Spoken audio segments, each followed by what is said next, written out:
We do here on Skiba News Nation, please like and subscribe, and also share with others so we can grow the biggest truth-seeking community on the internet. Huge shout out to all of our Patreons out there. If you like bonus content, you want some extra Skiba News Nation stuff, please go to patreon.com/Skiba News Nation.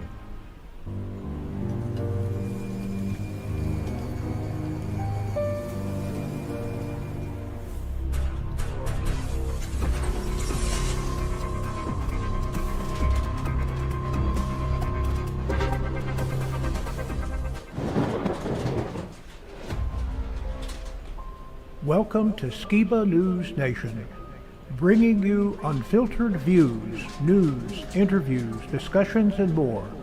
And now, here's your host, Jeremiah Skiba, award-winning musician and son of Rob Skiba.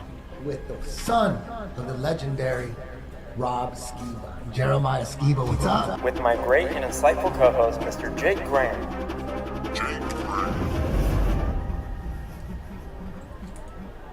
It's like I don't even want to wake up.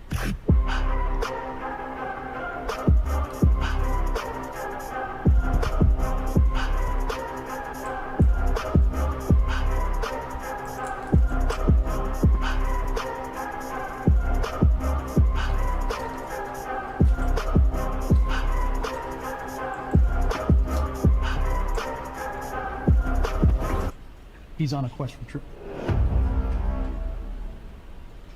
First, I want to say thank you for all your prayers, love, and support during the most difficult time in my life. Your kindness has meant more to me than I can express. In order to begin healing, I will only share this publicly once. My mom was the most selfless, loving person I've ever known. She had a heart so big it seemed impossible for her to put herself before anyone else. She carried her burdens quietly, never wanting others to worry. That's just who she was. Strong, compassionate, and full of grace. Many people have asked me what happened, and since you guys are a part of the family now, I feel you deserve to know.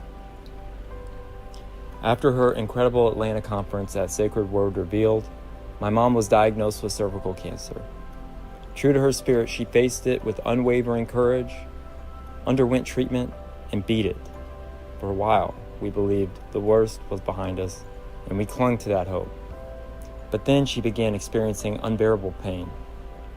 We soon learned the cancer had spread to her liver. Even then, she fought with every ounce of strength she had.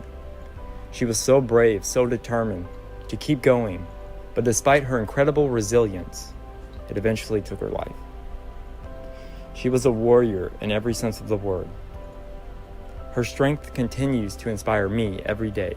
Her story isn't just one of loss. It is one of love, perseverance, and the profound impact she had on everybody she met.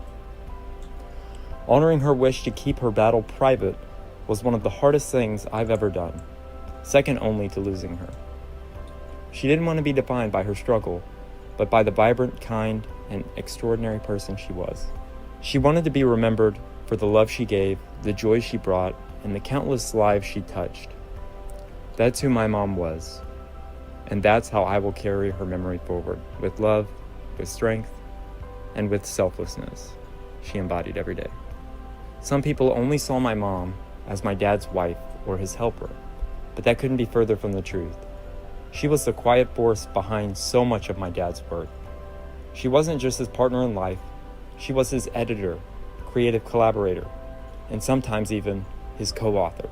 Many of the books cherished by those who loved my dad wouldn't have been the same without her wisdom and input. She helped shape every presentation my dad gave, from the visuals to the fine details. Every book cover, every piece of art associated with his work, she had a hand in creating it. Yet she never sought recognition or praise. That's just who she was. Humble, selfless, and deeply devoted to the work she believed in. But as her son, I can't let her contributions remain in the shadows. I am so proud of her, not just for all she accomplished behind the scenes, but for who she was. She was my hero, my inspiration, the greatest example of love and strength I could ever ask for. Though I miss her more than words can even describe, I know her legacy lives on in the love she gave, the lives she touched, and the strength she instilled in all of us. She will always be my guiding light. She will always be my mom, and she will always be my hero. Thank you.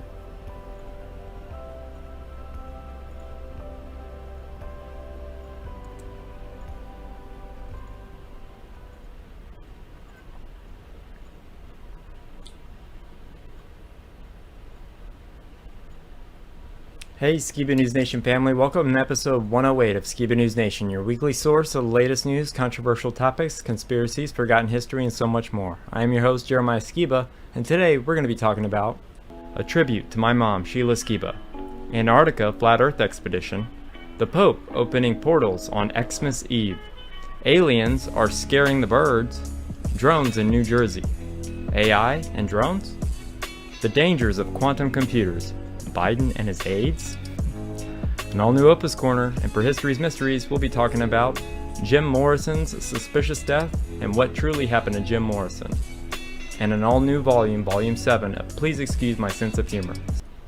Now, as always, I'd like to introduce my great and insightful co-host, Mr. Jake Graham. Welcome, Jake. Hello, Jeremiah. Man, your mom was a fantastic woman, and we would always love hanging out with your dad and her at conferences. Not to mention, after we started doing Skiba News Nation, just how inspiring she's been to all of us. And I am so truly sorry for your loss. She's really, it's a loss for all of us. So we love you guys, and you let us know if you need anything, because it's the hardest thing to go through, and we're here for you. Yep, and she loved you guys and everybody watching. So, and we love you too. So, but before we get into the current news, I want to share something that it really blew my mind. So, do you mind if I tell you a quick little story? Go ahead. Okay, I want to share a story with you. It's a true story, and it's deeply personal. And I wrote this down so I don't forget, and I'm trying not to cry. So, before I begin, I need to admit that I've always been skeptical of seeing signs or messages from loved ones who had passed. At the time of recording this, we buried my mom yesterday. So near the end of her journey, when she was very sick, she told me something I'll never forget. She said, "I'll send you a sign so you'll know that I'm okay and that I love you." And I was curious. I was like, what kind of sign? You know, because I didn't believe in that. She paused and she thought for a moment and said, "A butterfly." Skeptical, I said, "But how will I know it's from you?" And with a soft smile, and you know what smile I'm talking about, she said, "You'll know it when you see it." At the time, I didn't think much of it, honestly. I still don't know why she chose a butterfly. Opa, would it be fair to say that my mom didn't care one way or another for butterflies? Oh, she never ever cared beans about butterflies. But yesterday, as we gathered graveside for her service, something incredible happened as they brought out her casket. Just as the service was about to begin, a butterfly appeared out of nowhere.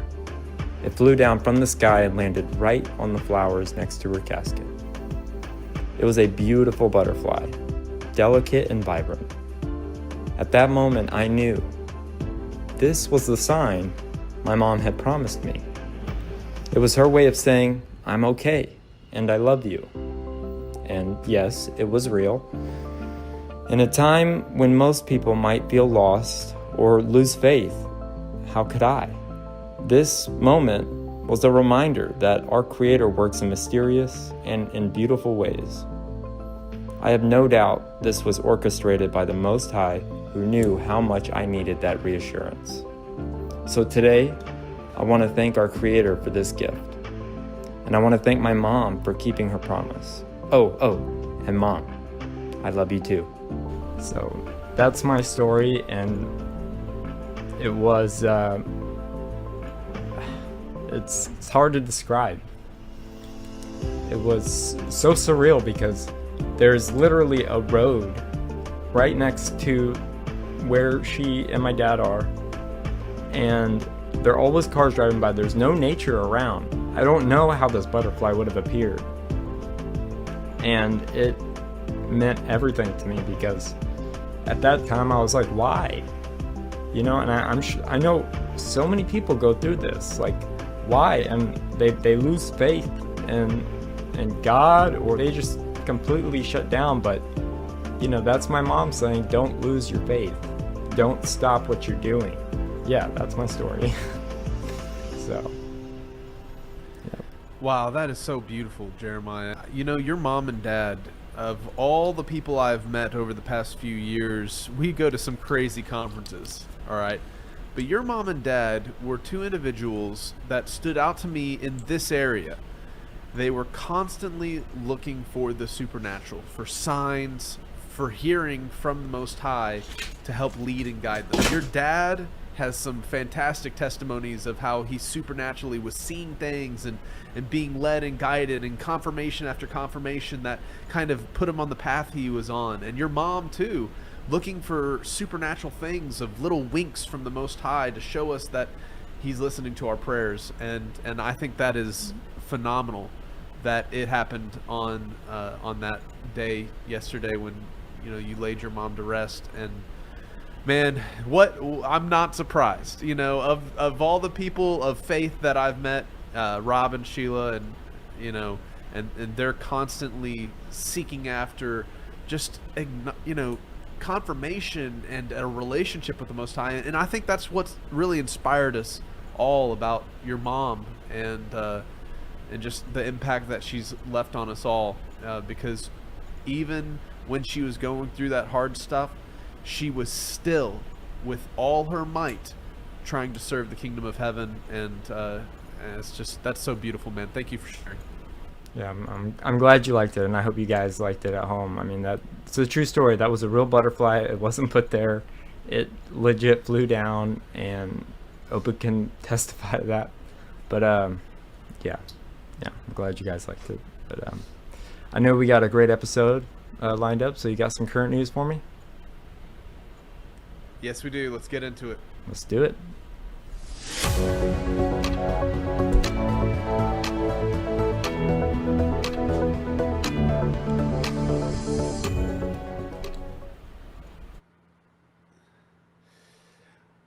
Alrighty, guys. So this week we're going to be doing a lot of catch up. We've had some specials and different things. There has been the final experiment that went on this week, and I believe the guys are still down there in Antarctica looking at the 24-hour sun. And what does this mean to the whole, you know, flat earth topic we often talk about on this show? Well, let's just start it off with some news about the Pope and a crazy ritual going to happen on Christmas this year. Pope Francis to open 5 sacred portals on Christmas Eve for a ritual that's never been done before. Oh, this hand in hand with the final experiment supposedly blowing flat earth out of the water, the rise in Google's AI supercomputing chip, and all the drones, we have a wild ride in store for this week's news.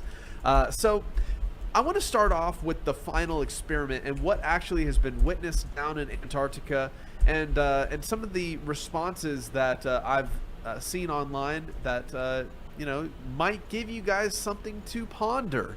Let's start off with a clip from Owen Benjamin breaking down what the final experiment was, what was happening, and his thoughts on what it means, and how it doesn't necessarily prove that the Earth is a spinning monkey ball hurling through space. Check this out. I find it super interesting because if there is a 24-hour visible sun, then that means the current flat earth model can't be true. And I know that's going to bother some people, but I didn't start analyzing this stuff to just jump on another model that can't be true. The globe model has already been debunked, in my opinion. And I know that's going to infuriate and make people angry, but it has. It can't be what's claimed. And now, if you can see a 24-hour sun in Antarctica, the flat earth model can't be true. Like the one with one sun, one moon, going around, blah, blah, blah. And that's fine. Like, The idea that you can't just not know and just analyze, to me, is wild, because Adam Green was writing to me. He's like, you know, he's like, you're talking to these grifters. It's a bad look to support. I'm like, dude, it's a bad look to support NASA that tells little kids that they're spinning in an infinite void in chaos on a speck of dust, and they're genetic accidents, and everything is going to cool to infinite black and nothingness. I'm like, that's literally abuse. And I got into this type of stuff when I realized that it wasn't even true. I like tough truth. I like hard truth. I like saying the thing that's true, even if it hurts your feelings. And that's why I used to be into evolution and astronomy and all that stuff, because I was like, well, if it's true, it's true. It's not. You can show that their claims about the globe are impossible. There's no evidence of a curve or a spin. There isn't. All the evidence they claim that they had, you can actually show isn't possible. And once that happened, I realized that all of that mind control stuff about how insignificant people are and how we're in mammon spinning in empty chaos is just so nuts. But that being said, that doesn't mean to just jump on another dogma. It doesn't mean to just say, because I never got into it because of the Bible, because now a lot of flat earthers are saying, oh, but the Bible says. I just thought it was fascinating that the Bible could be right when the science was wrong. But no, I mean, if there's no 24-hour sun, that isn't what it is. I mean, if there is a 24-hour sun, and there's no shame in admitting that. I think there's a lot more shame in not admitting that. Now, I think it's strange to have Wi-Fi in Antarctica, but it doesn't take away any of the other claims. There is an Antarctic Treaty. Antarctica is not traversed by commercial aircraft. The excuses for it are ridiculous. But if you have people that you trust in Antarctica looking at a sun, now there's something called a false binary fallacy, where it's tastes great, less filling. Oh, that means it has to be the globe. No, it doesn't. Not even close. Being expected to falsify someone else's claim is also a fallacy. Even though you can disprove globe Earth, like you can. That's why there's so many flat earthers, because the globe Earth model isn't true. And the globe Earth model, a lot of the people pushing it think they're doing good. And I will say this, and then I'll land the plane here. It's Plato's noble lie. All right. And it's going to be so hard for people to admit this. Plato said to properly govern a people, you need to lie to them, because they can't handle the truth. It's called the noble lie. And the globe Earth is the noble lie, in my opinion. I can't prove that. But Walt Disney and Wernher von Braun and whatever the truth is. Now, I don't know what the truth is about the nature of the Earth. I don't care. I mean, I care. But it doesn't affect my life. My joy and happiness is internal. Like, whether or not I'm standing inside a scientific beaker, it's a holodeck, I have no idea, and it doesn't matter. It doesn't take away from the joy I have of life. But a lot of people probably can't handle whatever it is, and might not even be physical. You know, my buddy Gardner says that the sun is local and personal. Now, I don't know what that means, but it resonates with me a little bit. It's like that Pink Floyd song. When I was a child, I had a fleeting glimpse out of the corner of my eye. I turned to look, but it was gone. I cannot put my finger on it now. The child is grown. The dream is gone. Sometimes I feel that way about the sun. And I know the globe people are like, you idiot. See. It's like, I'm just not like you, man. And I don't like you. Like, some of these globe guys are like, oh, you must be stupid now, ready to admit. I'm like, bro, I wouldn't share a cab with you. Like, I don't like you. The truth. No, the globe is not the truth. The globe is a noble lie, in my opinion. And I think it's because I think that there is a reason that a certain type of person has to be beaten down and made to feel small, insignificant, and made of mammon because they suck so bad that people don't want them to have any empowerment. And I see a lot of these globe guys, I'm like, Walt Disney was a genius. Because it's like, they suck so bad. And then, of course, you have the flat earthers that suck so bad. No offense, Weiss. I like Weiss as a guy, but just admit that the 24-hour sun, torpedoes your model a little bit. I mean, don't get me wrong. You could immediately say, oh, there could be 6 suns. Oh, it's a reflection. Yeah. It could be a million other things. But the thing you claimed it was, now it's not looking so good. And that's the whole reason that we got into flat earth, is because when Steel to Bike Tyson says that you have to factor in the spin of the earth when kicking a field goal and shooting a gun, and you realize that's not true, and then you look into the evidence of a spinning ball and there's literally none. And NASA is a psychological operation place that saying, dude, we have more technology in a coffee maker than they had in the moon landing Apollo 11. And they claim we can't go back because we lost the technology and it's too expensive to rebuild. Even though now people make $1 billion showing their on OnlyFans. Sorry. All right. I do find it genuinely funny. But so that's my thought. False binary fallacy. That means if it's not this, it must be this. Tastes great, less filling. Which one is it for Miller Lite? Republican or Democrat? And just because you may not be able to understand the ability to not know and just be curious and just live happily, doesn't mean I have to. I don't speak Japanese. Think about the narcissism if I said all Japanese people have to speak English because I don't understand them. If you don't understand me, that's totally fine. If you're like, well, if it's not globe, it must be flat. If it's not flat, it must be globe. Yes, you're a stupid person. Right? You're not, all right, I won't say stupid. You're in mammon.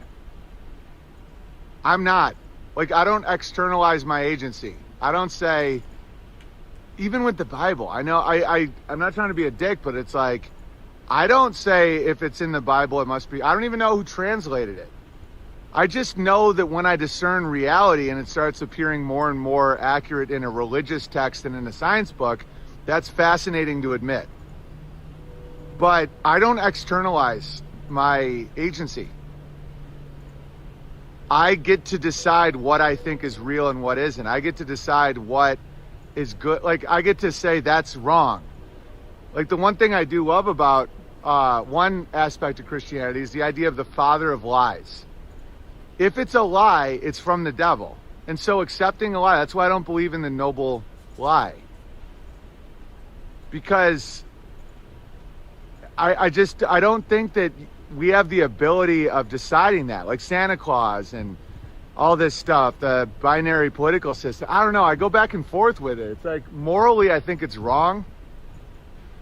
But man, these people just suck. I don't know what the world looks like if they don't have their noble lies. What would it look like if some of these seething psychopaths didn't have the globe? That's why I don't talk about it that much, because I'm not looking to convert anyone. I'm not looking to break that spell in people that aren't ready to do that, because it makes them nuts. And even now it's oh, flat earth, oh, flurf, you're seething. It's bro, you're so... For years now, I haven't signed off on a model. Someone says, you're a flat earther. I say, no, there's mountains and valleys. You're a flat earther. No, I don't know what the earth is. I just know what it's not. I always say that. And that gets no credibility in these moments, because the globe people just want to inflict damage. They're not curious about the truth. They want damage.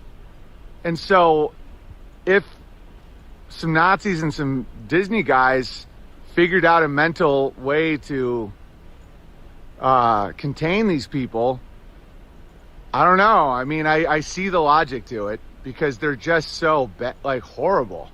Oh, it's they tell little kids they're descended from mutated monkeys and their accidents, and they're spinning in unending black. and they can't prove that. So it's literally just like, it's like the most evil stepmother from a Disney cartoon of all time. It's just like nuts. But anyway, if you are a flat earther, I highly recommend you don't just double down on a model that now looks like it's not possible. Because if you can witness the sun for 24 straight hours in Antarctica, that means that it's not what you thought it was. Okay, so very interesting. Of course, we've been seeing those clips of Witsit down in Antarctica, and also Jeranism and several others. And just like Owen said, this is the opportunity for the globe-centric worldview to inflict damage. And really, when the pursuit is truth, ultimately, we shouldn't be afraid of experiments like this. That's exactly what got a lot of people into the flat Earth camp in the first place. And just to put forward a plausible explanation of a 24-hour sun while still holding to the flat, non-rotating, domed creation that guys like your dad, Rob, talked about, Jeremiah. I want to show a video from a creator who, through various mediums, because we know that there's a firmament and there's the waters above the firmament, he's actually been able to recreate the concept of an apparent sun that's actually not there, which would explain a 24-hour sun if there were domed structures that the light was passing through. And it's actually quite beautiful. And so because so many people are like, oh, this is the death of flat Earth, oh, 24-hour sun proves it's all been a lie, I just wanted to say, hold on. I'm not willing, I'm not afraid to admit they witnessed a 24-hour sun. I'm pretty confident, guys like Jeranism and Witsit. But check out this video, which hopefully you guys will see how the model could still probably work. Well, I'm often asked to show day and night in the realm at the same time in the model. So this is the biblical cosmological model I've been working on for quite a while, and you can clearly see daytime and nighttime within the realm. You even see how the ice wall is lighting up due to the light from the source sun. In the top, you see the star field rotating in the top with the source sun. Well, the source sun is just stationary right now because I can't move it and do all this, but you can see the star field. I need my own model like this. When I zoom back out, you can see it really well, day and night. Then I come in here, and when you look there, you can see day on one side, night on the other, stars on the side of night, and no stars on the side of the day. It works perfectly in our model. In the biblical, not ours, it's the Creator's model.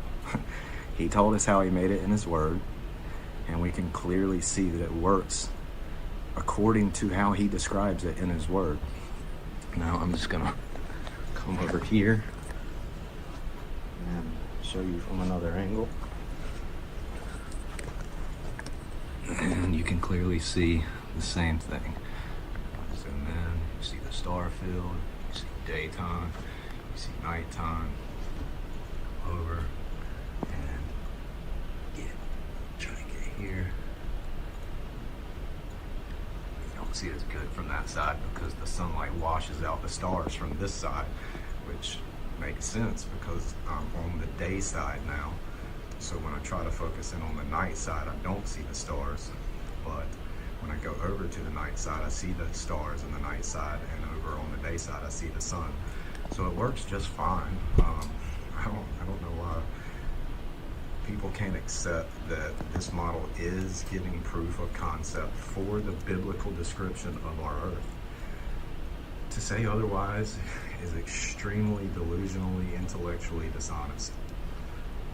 Do we have all the answers? No. It's gonna take time. But the more we study, the more we test, the more we do, the more we grow, the more we're gonna be able to do it and refine it and make it even better. So we can answer all the same questions that the globe supposedly answers, except way more accurately, because we have a container for water, we have a container for gas, and we have a level surface, which is what we measure, and we're stationary, which is how we treat everything. So just those major principles, we're leaps and bounds ahead of the so-called globe model. This is for everyone who asked for day and night. You're clearly seeing day and night. Again, on this side, I'm on the day side, so I come in and look up at the night sky. You don't really see much but blackness and darkness over there. Okay, so of course, just there he's describing the way day and night would work, with the light still being directly overhead. But now you're curious, how could a 24-hour sun in Antarctica still work with a flat Earth model? Of course, understanding the limits of perspective and the apparent horizon, and how we all live in almost our own personal dome-shaped field of view. But check this out. He goes into a little further detail here on the explanation of how the 24-hour sun could work with the model he made. And by the way, Jeremiah, if we can get one of those for the Skiba News Nation studios, I would just be ecstatic, man. That is one of the most beautiful models with the stars and the light. Like, oh man, super cool. Yeah, we just need to get some Chris Pontius little LED lights going around the center there, but Yeah, that'd be cool. check this Okay, out. so Here's how he where explains I'm at the now sun. is, I will move the camera back in a minute and show, but I have added my superfluid sealing in, and you can see this light way back here on the edge of the superfluid sealing.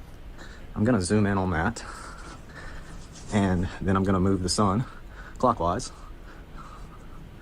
around basically Capricorn, and show you that with the superfluid sealing inside of the dome, the apparent 24-hour sun does happen. There is no merger. You don't see two suns, you'd be too far away, and you, again, because of the superfluid sealing and the dome and the reflectivity and what that causes, everybody only sees one sun no matter where they're at.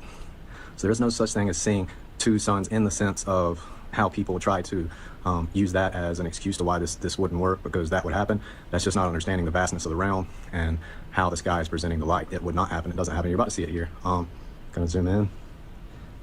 Oh crap, I'm zooming better than that.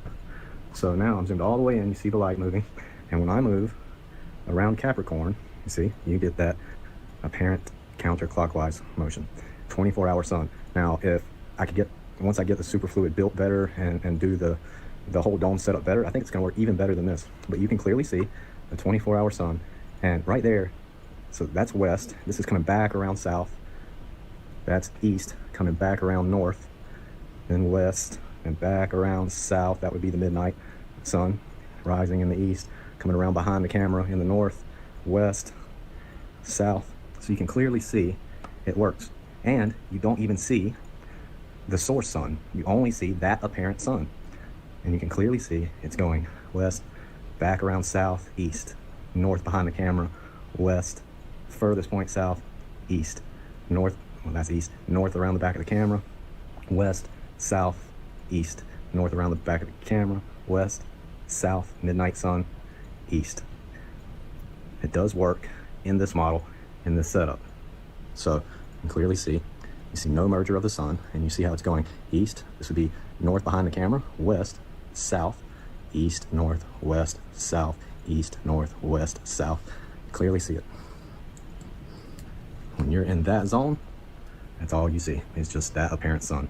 Everybody gets their own apparent sun by the way this toroidal shell with the super reflective Atmos dome setup that we have.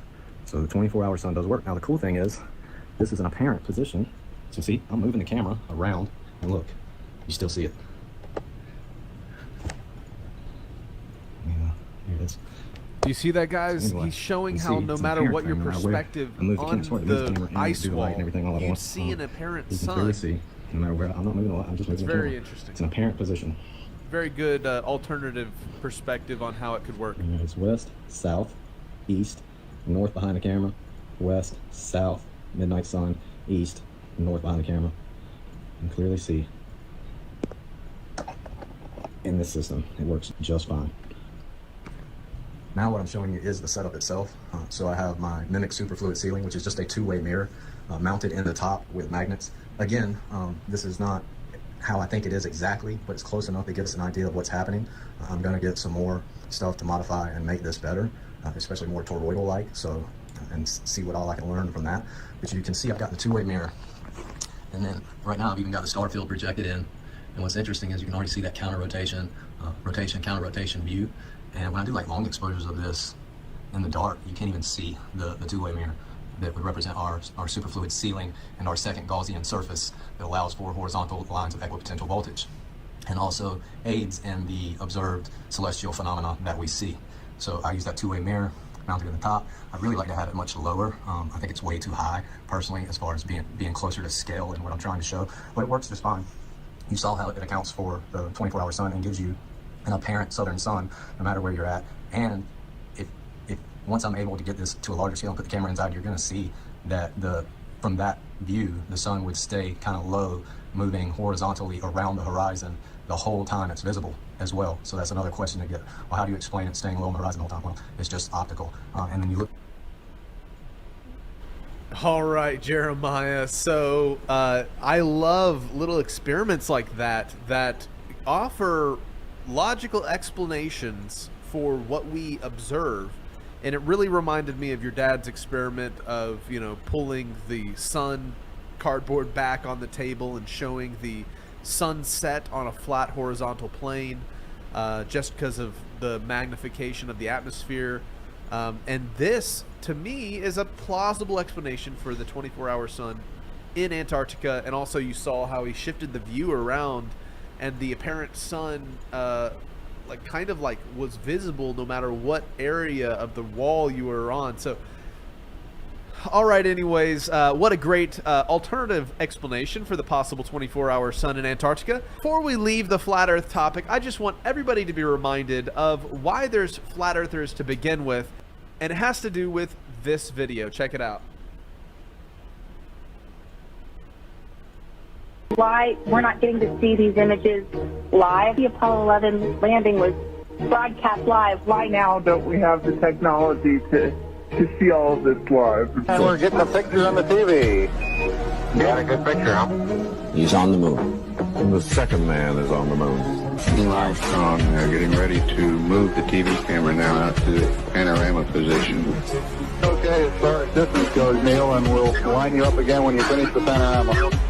Tell me if you got a picture, Houston. Well, we got a beautiful picture, Neil. Issues with file transfers. We did have a number of communications glitches.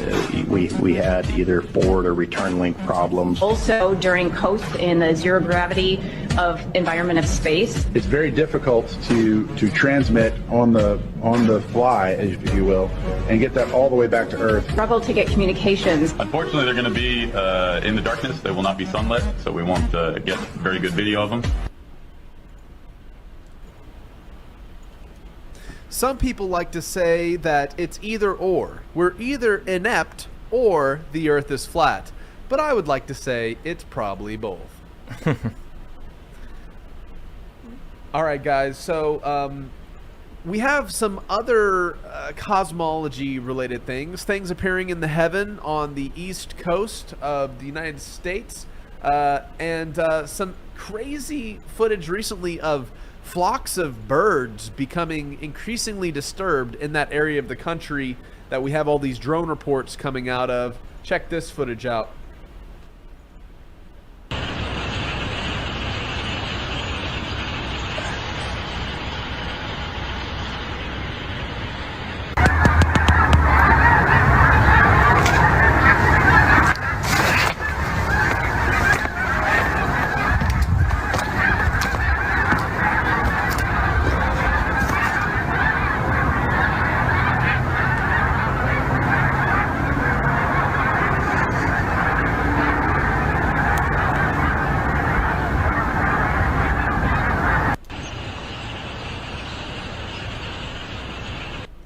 So I guess the question is, Jeremiah, are the aliens scaring the birds, or is it just migration time? It's a good question. Well, it's not only that's appearing in the heavens. Check out some more almost like end of the world type imagery, showing some things appearing in the sky over New Jersey.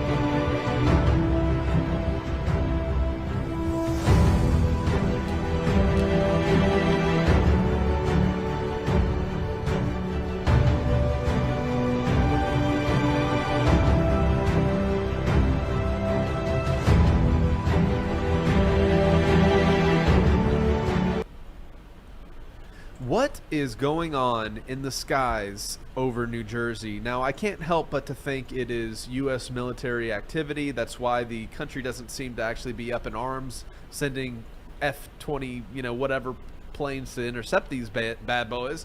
But it is very interesting how it's creating this frenzy of fear. Now, there's also other interesting things happening in the heavens, such as some weather modification or warfare technology being used. Look at this clip that happened over South Central LA.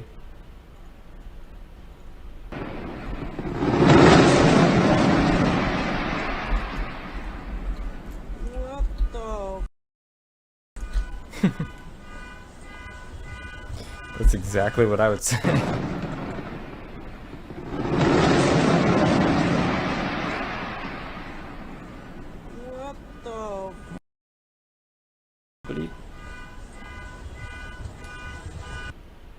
Now, of course, that one stood out to me because it almost looks like some type of military cluster bomb weapon. It could have just been a crazy firework somebody shot off.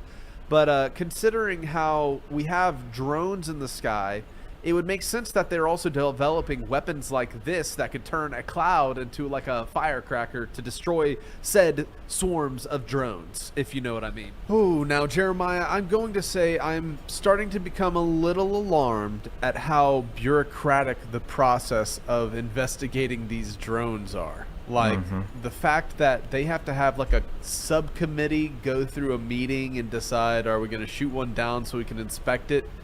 Makes me think that our quick action response is not what it should be if these are some kind of threat. So just really, it's the technology of AI coming together with this topic of unidentified drones that even becomes more alarming. Take this next video in mind whenever you consider what drones in the future and even today can accomplish. Watch this.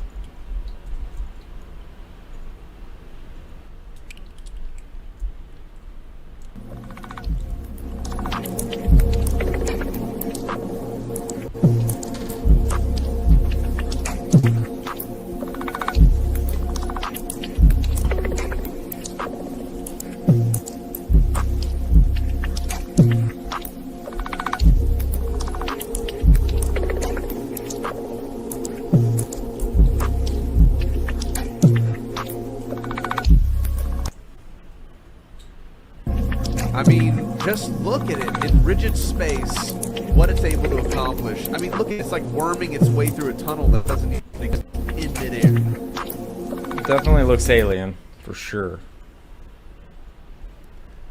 The technology, if not alien, is definitely a thing that we should be paying very close attention to, because how do you use the capabilities of the mechanical engineering in today's world on a mass scale that could be used for warfare, could be used for all sorts of things.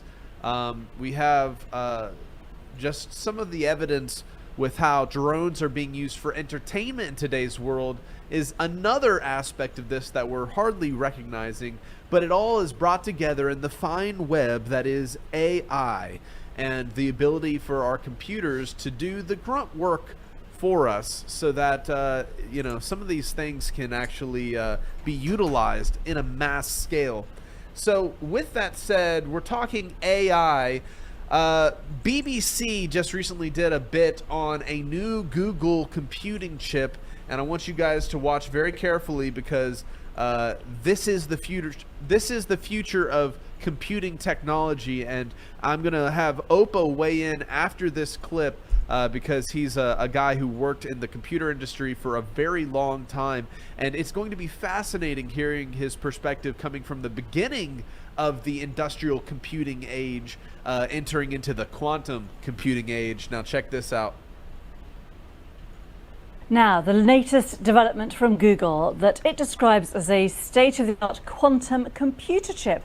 The company claims Willow leapfrogs over the supercomputers that we used to consider the world's fastest, and it takes 5 minutes for them to solve a problem that would currently take supercomputers 10 septillion years to complete. Well, Professor Alan Woodward is a computer scientist at Surrey University. Septillion, before I ask you how much is that, I know it's a lot, but first of all, I'm going to start with the very basic question. If you can explain what a quantum computer chip is.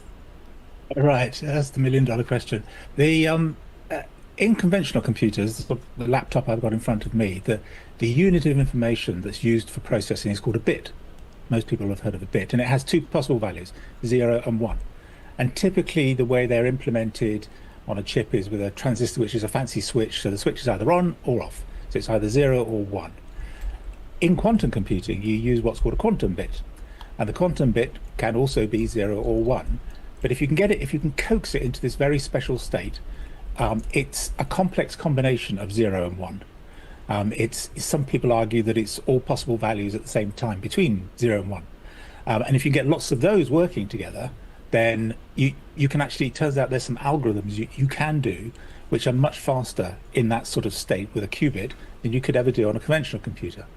I'm slightly hesitant to say that this is the comparison with the supercomputer is actually really a valid one, because the algorithm they implemented is really all about it relies on quantum physics, and so the first thing the supercomputer would have to do is simulate the quantum computer or the quantum circuit. So I'm not sure it's a fair comparison in some ways. But the more interesting part about what they've done, what Google have done in this paper they've put out, is what's called error correction, which is a very boring subject.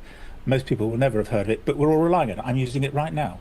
All our modern electronics have errors in them all the time, and if you're not to end up with just lots of noise, but actually a signal you can use, you have to do what's called error correction. And what they've worked out is how to build a chip with over 100 qubits on it, such that they've reduced the error rate below a magical threshold that everybody's been trying to get to for a long, long time. And that's the big breakthrough, if you like. So I hesitate to say it's a breakthrough. I think it's probably more of a major milestone, and it's certainly very encouraging for anybody that's working on quantum computers, because it means that what we can do is we now know we can scale these things up. We can add more and more qubits to the chips without necessarily just incurring a consequentially larger number of errors. And that was really what tipped modern computing over into sort of the race we saw in the last 60 years, where every 18 months the power doubled. And that's what this holds out as a potential. Okay, well, I'm still grappling with the idea of it being 0 and 1 at the same time. But moving on, what are the practical benefits of this potentially? Well, actually, it goes back to why quantum computers were first mooted by Richard Feynman back in the 80s, which is physicists were trying to use classical computers to model things in a quantum state. So when you go down to the microscopic level, quantum effects mean that you can no longer really predict and model things in the same way that you can in the world that we experience every day. And so they decided, well, why don't we actually make a computer out of something that's quantum and actually has the quantum effects built in?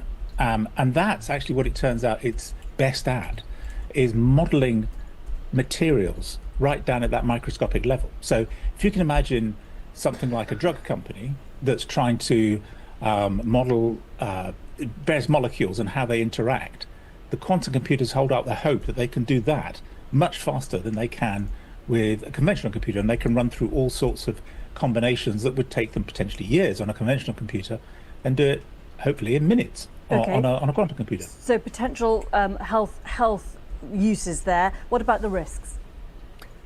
The risk is one of the reasons people became very interested in quantum computing, including myself, I have to say, was that back in 1996, it turned out that one algorithm that could be run was developed by a complete genius called Peter Shaw. And what it does is most modern encryption, it relies on certain mathematics that are very difficult to do one way, but very complicated to undo and find out the answer. So for example, if I ask you what's 3 times 5, I'm sure you'll quickly say 15. But if I were to ask you what 2 prime numbers when multiplied together make 15, it takes slightly longer to work that out. Quantum computers and Shaw's algorithm mean that it's equally fast both ways. So you end up undoing or making a lot of modern, what's called public key encryption, basically useless. It can be undone very quickly. But it's not to panic, because we recognized this quite a few years ago.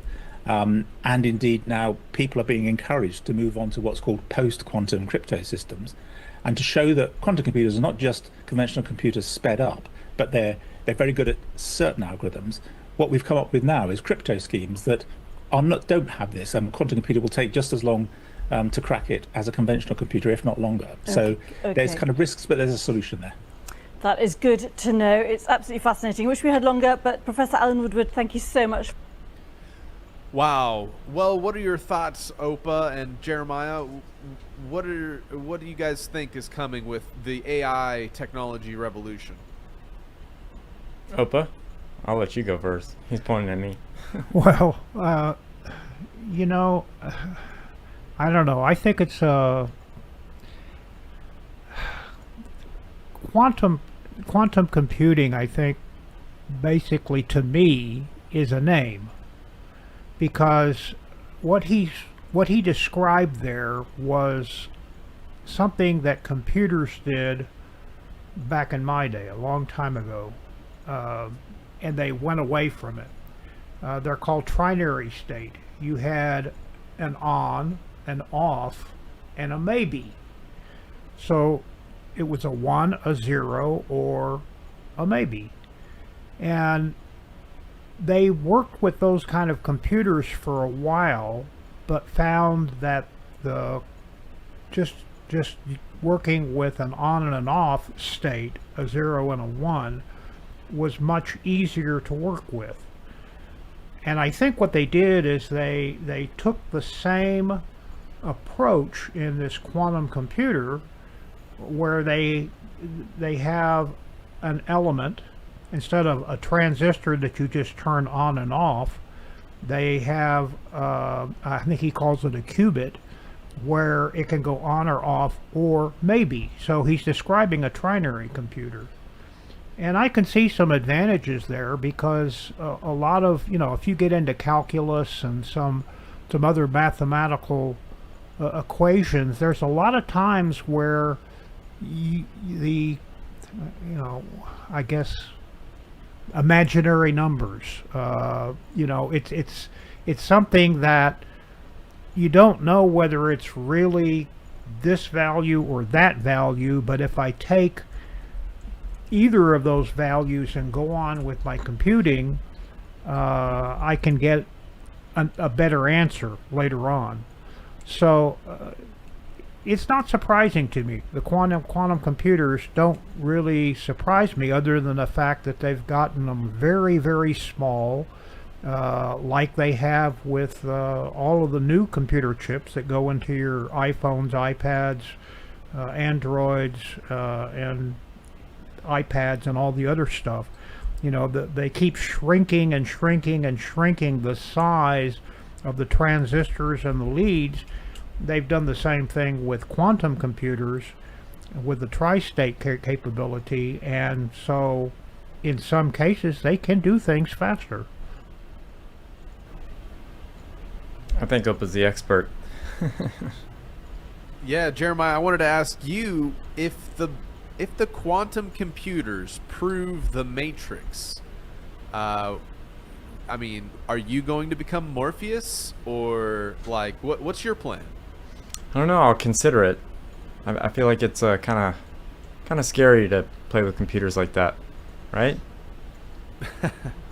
Yeah, I mean, I think it's really interesting, and a lot of the information coming out is that apparently they're assuming these quantum computers are proving multiple universe theory, but I think it's another assumption, just like we had Owen talk about at the beginning of the episode, that people just jump to these conclusions that make them into fools.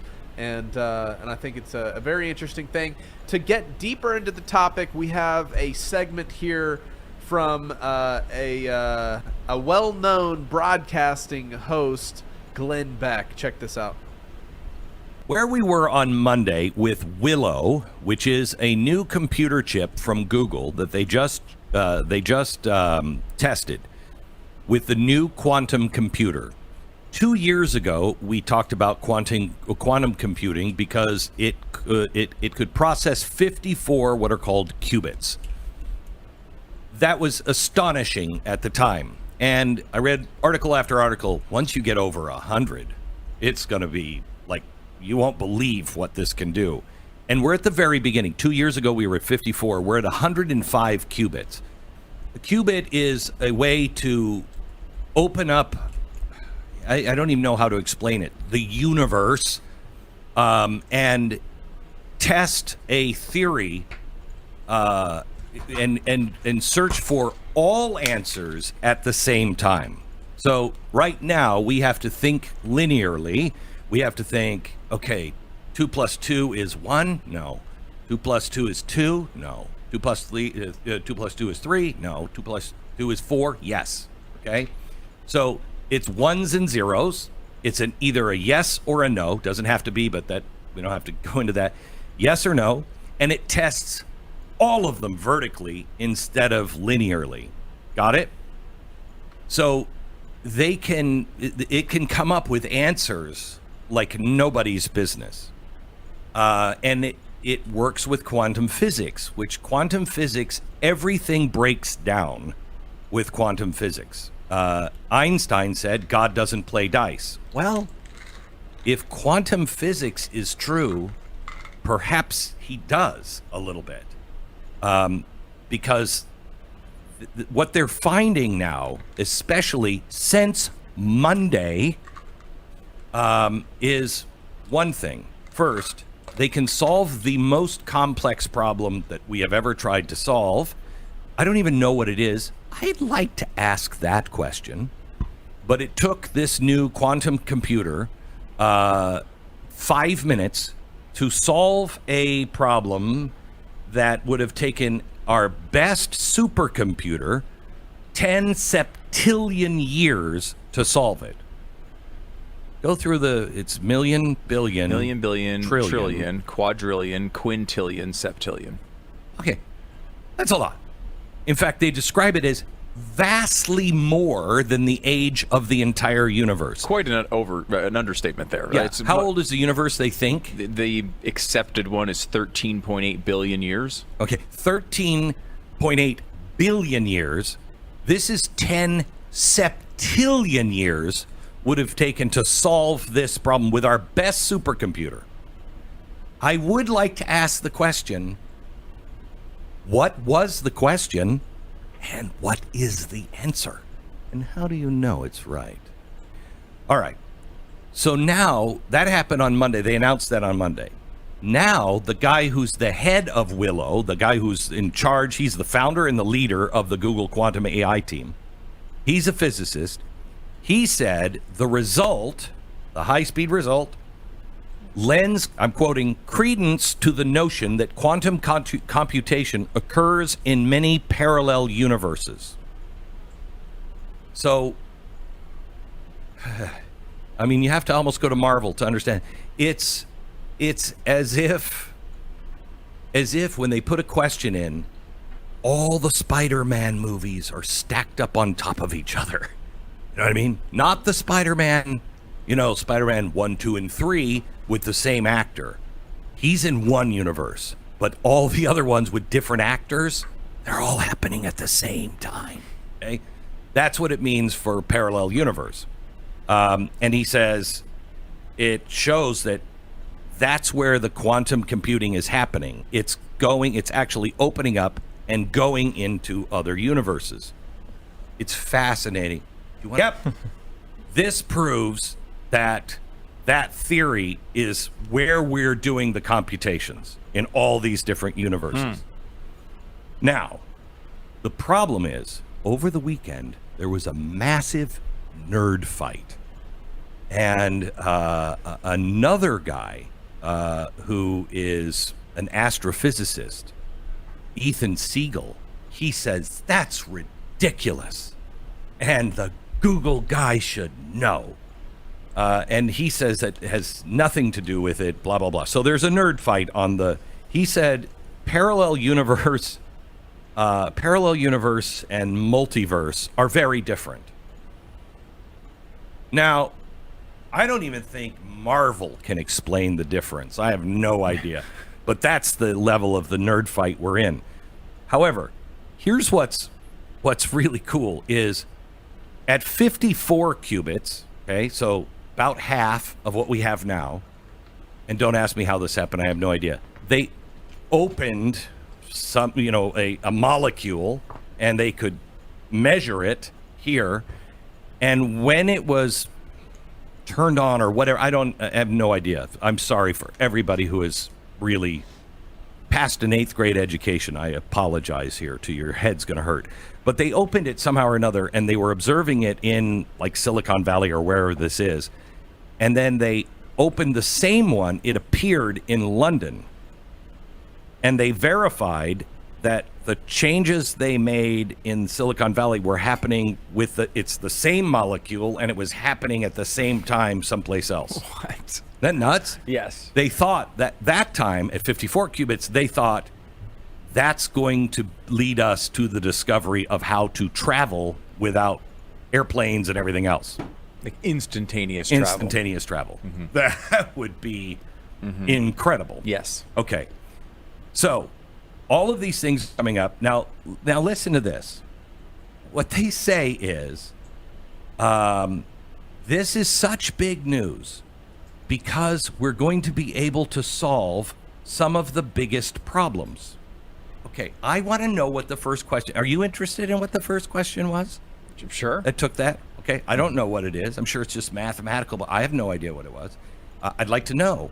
And do you think these are our biggest problems? When you have the most powerful, they're saying it will tell us how to make batteries better.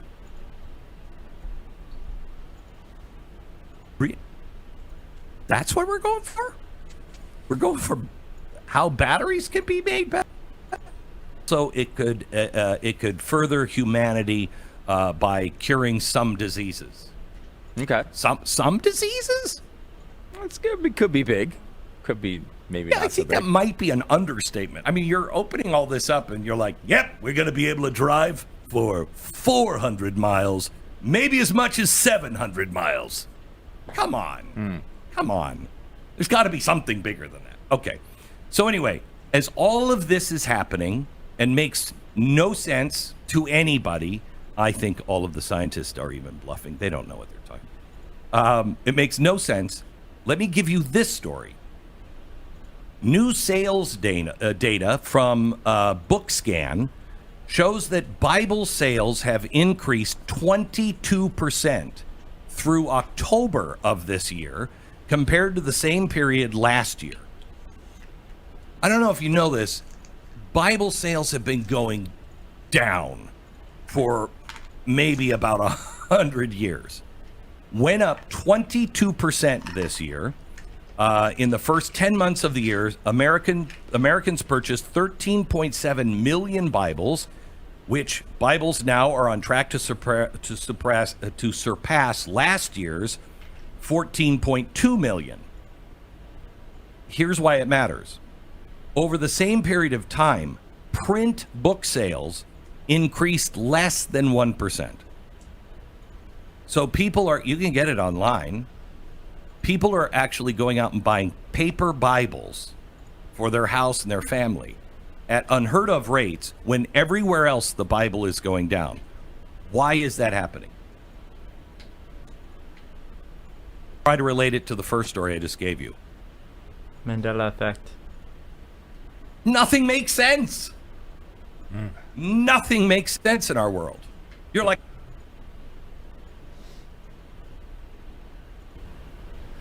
Okay, in the spirit of nothing makes sense in our world, let's go ahead and check over with... Today, I have not only the opportunity to interview a special guest named Steve Mutria, but we're going to invite onto our podcast here another guest, all the way from the North Pole himself, Oh, no. Santa Claus. As well as an interview with modern Jesus, named Jesus. Okay. All right, everybody. Our special guest all the way from the North Pole, the Santa Claus.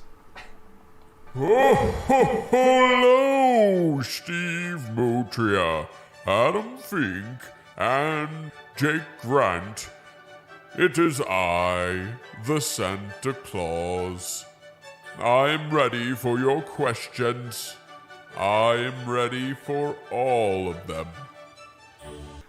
Fantastic. All right. Well, thank you for joining us. Now, Santa, thanks for taking the time out of your busy schedule. I know it's that time of year that apparently people expect you to deliver presents, but there are some whispers regarding your true nature.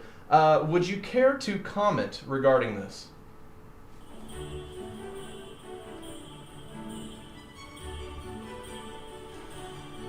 Oh, you mean my ethereal Christmas spirit stick? What can I say?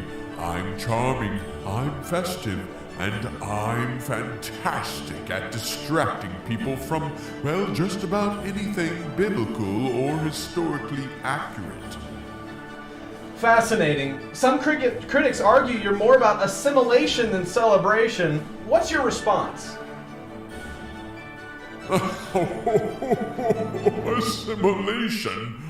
Guilty as charged. I mean, look at me. I took Saturnalia, Yule, and every winter solstice ritual I could find, slapped a red suit on them, and voila! Instant cultural dominance.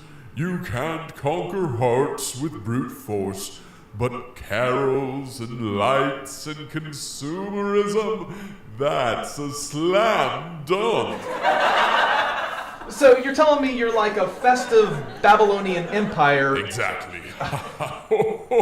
Just like the Babylonians replaced conquered cultures with their own traditions, I've seamlessly replaced God-ordained feast with one massive winter party. I even get Torah-observant folks scratching their heads should they light the menorah or buy my holiday-themed socks. It's genius, really. All confusion. You're oddly transparent for a jolly old elf. Were you always this popular? Oh no, fun fact. Christmas was illegal in parts of the U.S. during the Puritan era. They called me a corrupting influence, a gateway to pagan debauchery. Puritans were like, why celebrate Christ's birth with drunkenness, gluttony, and pagan symbols? I couldn't even sneak a candy cane past those guys. Wait, Christmas was illegal? What's the Puritan perspective on that?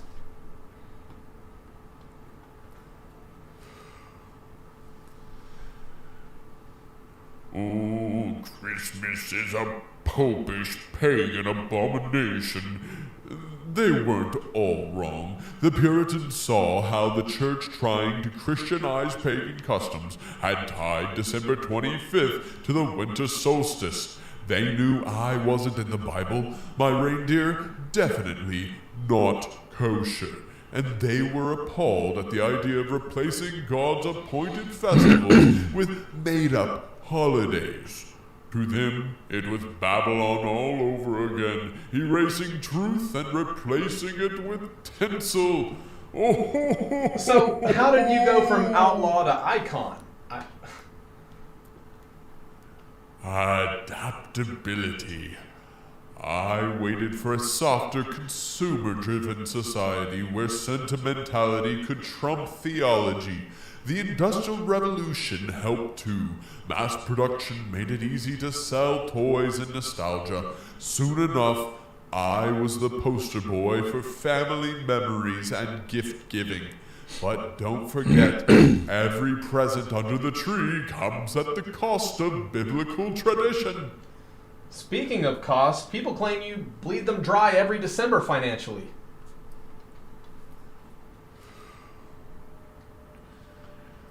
Hey, I don't make the rules. I just fuel the spirit. I sell warmth, joy, and family togetherness. But, I might have borrowed the idea from Torah-based traditions. You know, the ones with real God-ordained meaning. Passover, Sukkot, great stuff, very wholesome. But I couldn't let those steal my thunder. So I made sure my holiday was shinier and easier to digest. What about those who say Christmas detracts from biblical truth?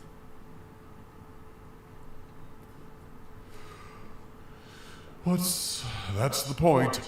If people are busy decking halls and maxing out credit cards, they're not thinking about the deeper truths. I've essentially become the master of cultural assimilation. Oh, that's what it is, I guess. Distracting folks with warm fuzzies and manufactured nostalgia while they forget their biblical roots. I mean, look at the lost tribes of Israel. Culturally, memory has been wiped from them. I've been working the same playbook for centuries. So, what would you say to Torah-observant families trying to resist your influence?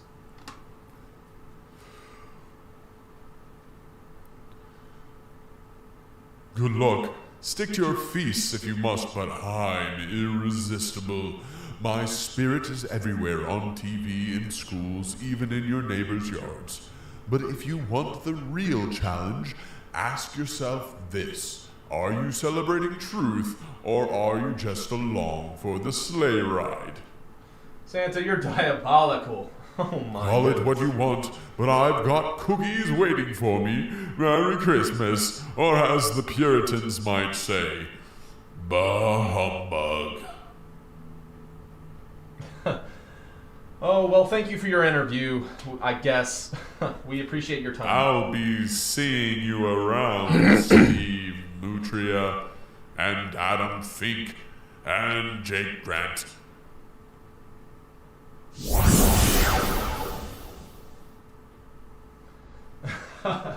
All right, guys. So hopefully you can appreciate some of the points I'm trying to bring out with that illustration, which is we can talk about the historicity of the practices that we keep, but it's so important to recognize the cultural significance of a holiday and practice in today's world. We have one more special guest. Can you guys bear with me? I know, but it's so important to illustrate this concept. And this second special guest is in not any way meant to be blasphemous. It is a representation of the modern cultural Jesus of today. And I hope you guys can recognize this. And so our next special guest on Ancient Path Media's Talk with Steve Mutria is a gentleman by the name of Jesus. Welcome, or should I call you something else? You're probably a little different than Yeshua in the Bible. Call me Jesus. Ooh, nah, just call me Jesus. You know, the modern version, super chill, no rules, loves pork chops, and really into December 25th. So, you're the Jesus of Christmas, that is, huh? You're the one people claim is born on December 25th, but you're really just a modern creation.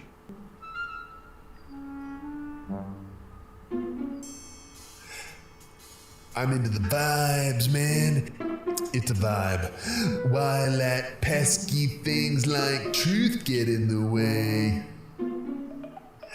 You see, The only problem is nobody knew when my birthday was, apparently, so we just decided to take over the winter solstice. Who cares if the shepherds wouldn't be hanging out with the sheep when there's snow on the ground?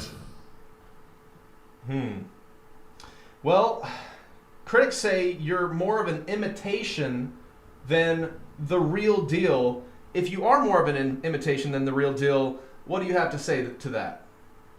I'm like the cool stepbrother. I let people do what they want and just sprinkle a little grace on top. And buy the matching Christmas pajamas. But hey, doesn't that distract from biblical feasts and God's appointed times? Why would we celebrate a holiday that's not in the scriptures, or even find a reason to celebrate the birth of Christ if the Most High never indicated he wanted us to do so? Speaking of PR, what are your thoughts on Santa? We just had an interview with him. Oh, Santa's my guy. We're like peanut butter and jelly. He handles the fluff, gifts, jingles, and warm fuzzies, while I do the whole Jesus is the reason for the season bit. Honestly, it's a great partnership. We've been crushing it since the early church realized it's easy to sell my story with some holiday razzle-dazzle. Now, doesn't celebrating those things distract from the Most High's appointed feasts in Leviticus 23? I mean, who needs a Feast of Tabernacles when you've got a gingerbread house? Assimilation, baby. It's all about blending in. People don't like being reminded they're grafted into Israel or that their faith has Hebrew roots. It's messy. Why bother when you can just focus on generic good vibes, unity, and lots of tinsel?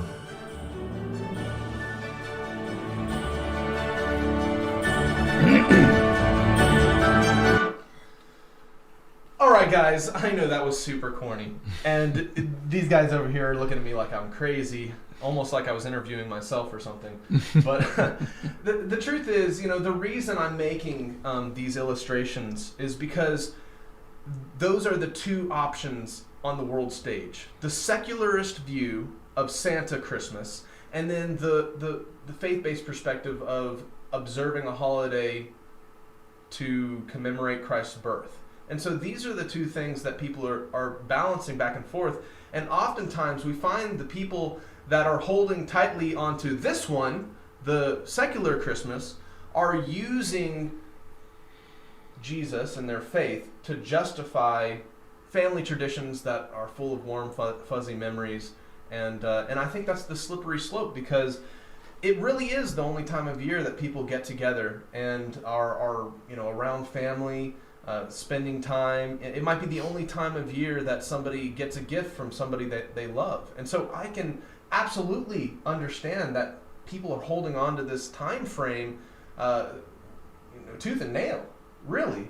But we have to be looking at alternatives to the world system, because that's exactly what the world system has been designed to do, just like I was trying to illustrate with Babylon, is they want us to forget who we are identity-wise and culture-wise. They want us to replace it with the commercialized modern version.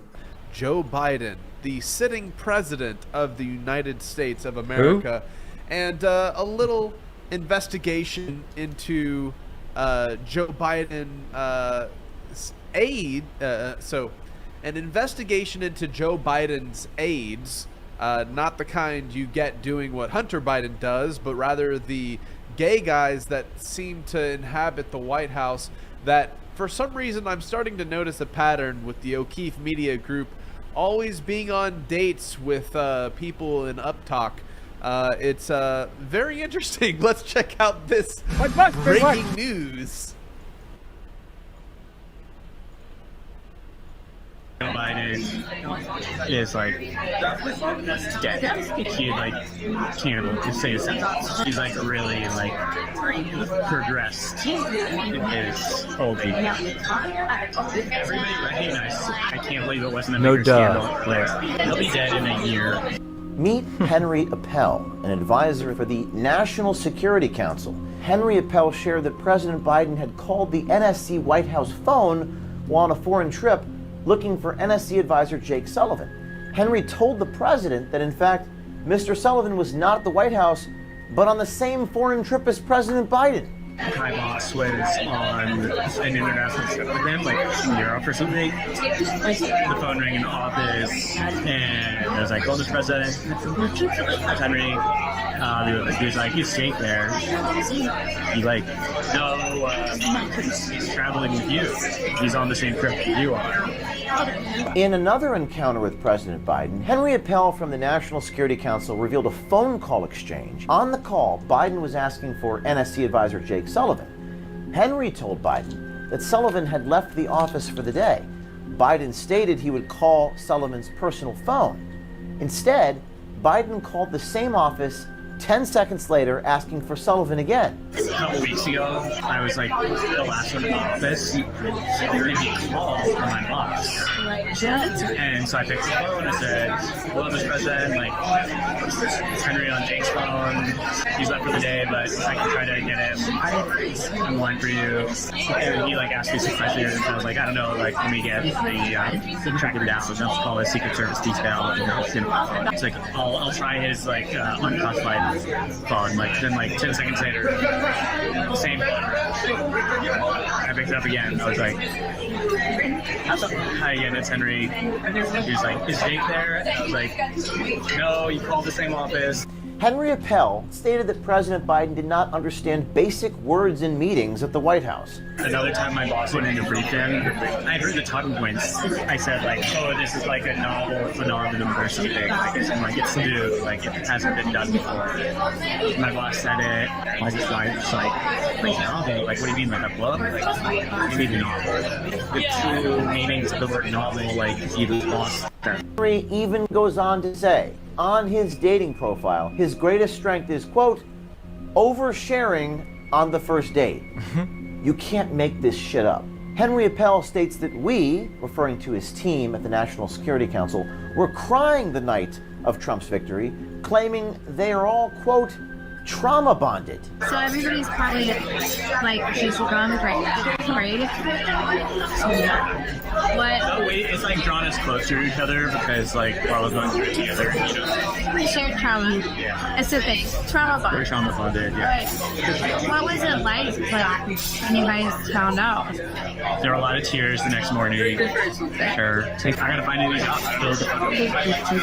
Then Henry Appel shares to our undercover journalist, White House officials and national security officials are concerned about the incoming Trump administration coming after them for things they may have done wrong. We're also like kind of concerned about like them coming after us. They'd like investigate us or whatever.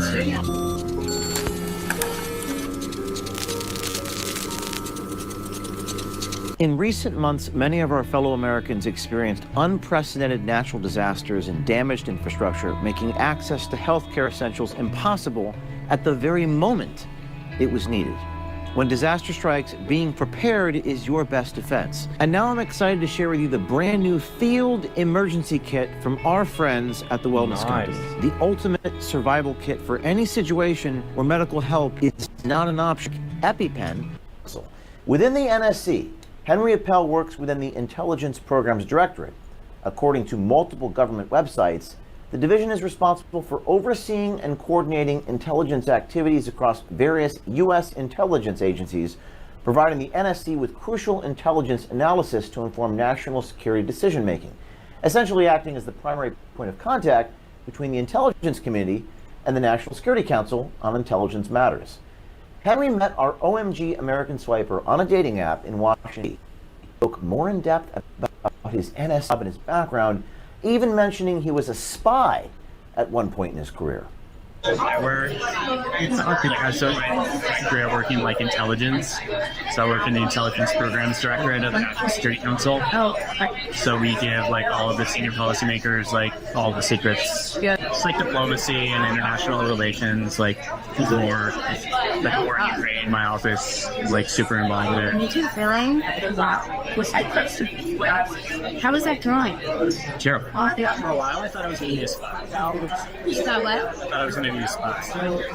And I did that for a little while. Prior to the undercover meeting, Henry informed our swiper on a text that he had a, quote, lot of tea to spill.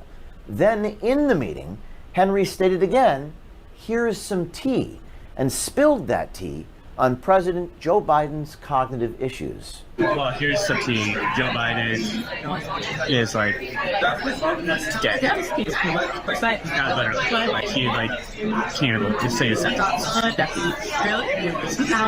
He's like really like progressed in his old age. Everybody recognized. I can't believe it wasn't a bigger scandal earlier. Henry Appel from the National Security Council revealed a phone call exchange he had with President Joe Biden. On the call, Biden was asking for NSC advisor Jake Sullivan. Henry told Biden that Sullivan had left the office for the day. Biden stated he would call Sullivan's personal phone. Instead, Biden called the same office 10 seconds later asking for Sullivan again.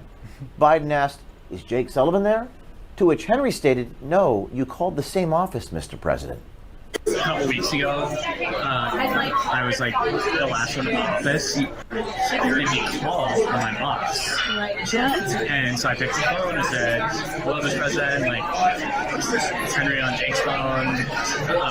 He's left for the day, but I can try to get it on the line for you. And he like asked me some questions, and I was like, I don't know, like let me get the track him down. So that's all the Secret Service detail. I said, no, it's okay. I'll like call his like, because he called me on the classified phone. So it's like I'll try his like unclassified phone, like.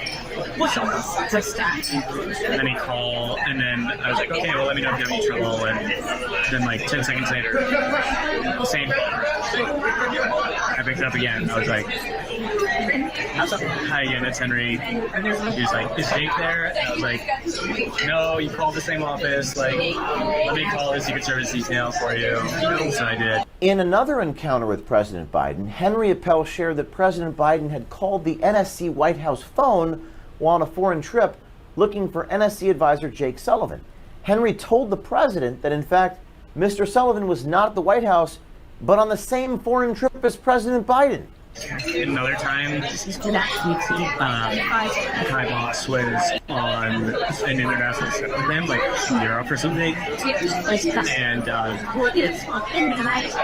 phone rang in the office, and I picked it up, and I was like, "Oh, Mr. President, Henry." He was like, "Is Jake there?" He's like, "No, he's traveling with you. He's on the same trip that you are." That was like a year ago. He'll be dead in a year, or he'll be like out of public life. Henry Appel from the NSC even stated that President Biden did not understand basic words in meetings at the White House. Here's another experience he had with President Biden. Take a look. Another time my boss went in to brief him, I heard the talking points, and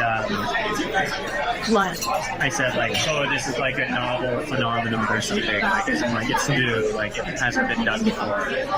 My boss said like, it's a novel phenomenon. Like, it's like a novel, like what do you mean, like a book? Like, you mean a novel? You didn't know that? Well, just like the word, like the true meanings of the word novel, like he lost them.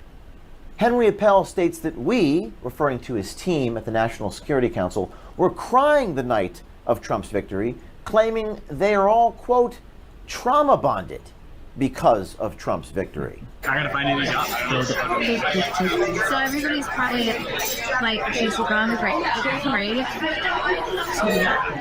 What? Oh wait, it's like drawn us closer to each other because like we're all going through it together. You know? Shared trauma. Yeah. It's a trauma bond. We're trauma bonded. Yeah. Right. What was it like when you guys found out? There were a lot of tears the next morning. Sure.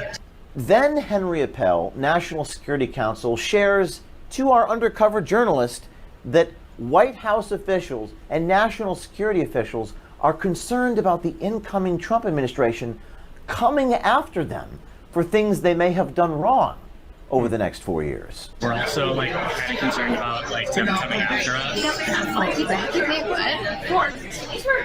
Like how, like legally or something? Like with Chris. what would that look like? They make up like a fake scandal or At least like put you in jail. no, not in jail. Yeah, they'd like investigate us or whatever. Well, maybe the new administration should come after this national security advisor. After all, he is in the National Security Council and he's sharing secrets and spilling tea to a stranger in a restaurant. Henry even goes on to say that on his dating profile, his greatest strength is, quote, oversharing on the first date. You can't make this shit up. Our OMG American Swiper asked Henry Appel if they thought Donald Trump would win the 2024 election. Henry also went on to mention that Biden's team felt like they got pushed aside by Kamala Harris during the presidential campaign. I did think Trump is going to win. So I thought Kamala ran a terrible campaign. What do you really have? She just doesn't believe in anything.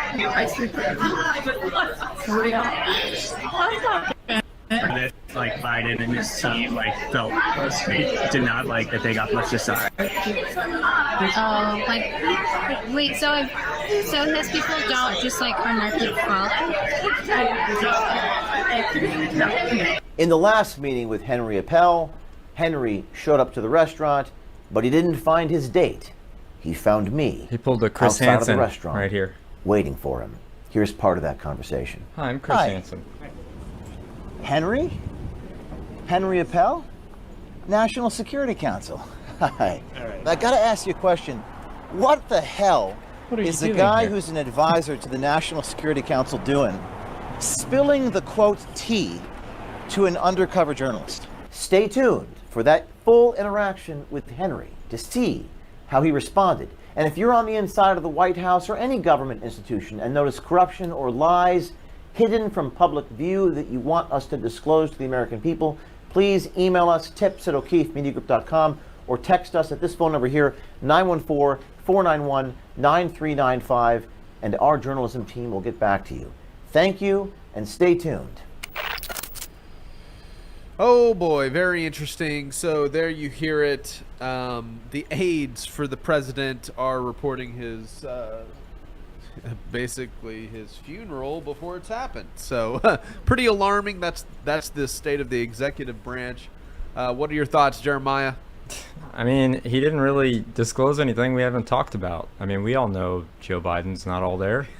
He just kind of confirmed everything and kind of not doing his job, you know? It's funny that they find them all on dating profiles, and it's so weird.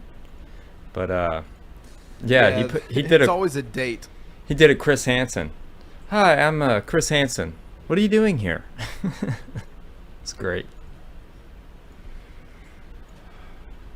Well, we have some other news here. Check this out. Just in, Russia says it has developed a bleep that against cancer that will be rolled out to patients for free. So that's from BRICS News. Apparently, Russia has cured cancer. Cool. All right. Now, we have some stuff happening in the Middle East, the uprising in Syria. Here's a clip of a gentleman who's fighting with an ancient method in a modern world. This gentleman is slingshotting grenades there in Syria. Check this out.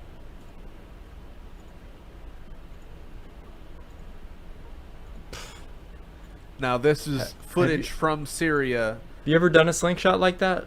I had one of those in Israel. They're hard to do, kind of. Have you ever done it with a grenade, Jeremiah? No, but I'd love to try.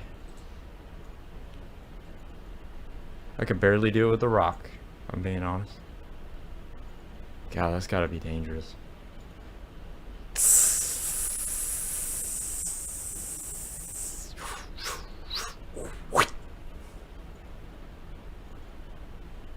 some pretty good sound effects. Oh, hey Charlie.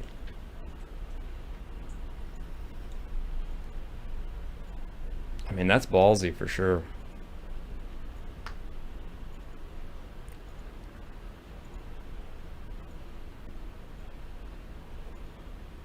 It's a grenade. So they're like, look at this grenade.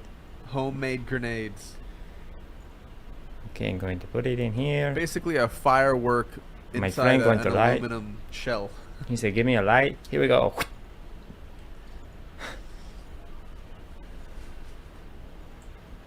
That's funny. Oh, yeah, you know the battle is getting bad when you're just flinging grenades indiscriminately in 360 degrees. Like, he literally was like throwing this way and then like zipping one that way. And, you know, that's how you know you're in the thick of it. Yeah, you just hope it lands where you aim. Yeah, oh yeah. Now, here's something else in another part of the world, some more war and calamity. An airstrike on a missile depot in the vicinity of Tartous. Tartous, check it out.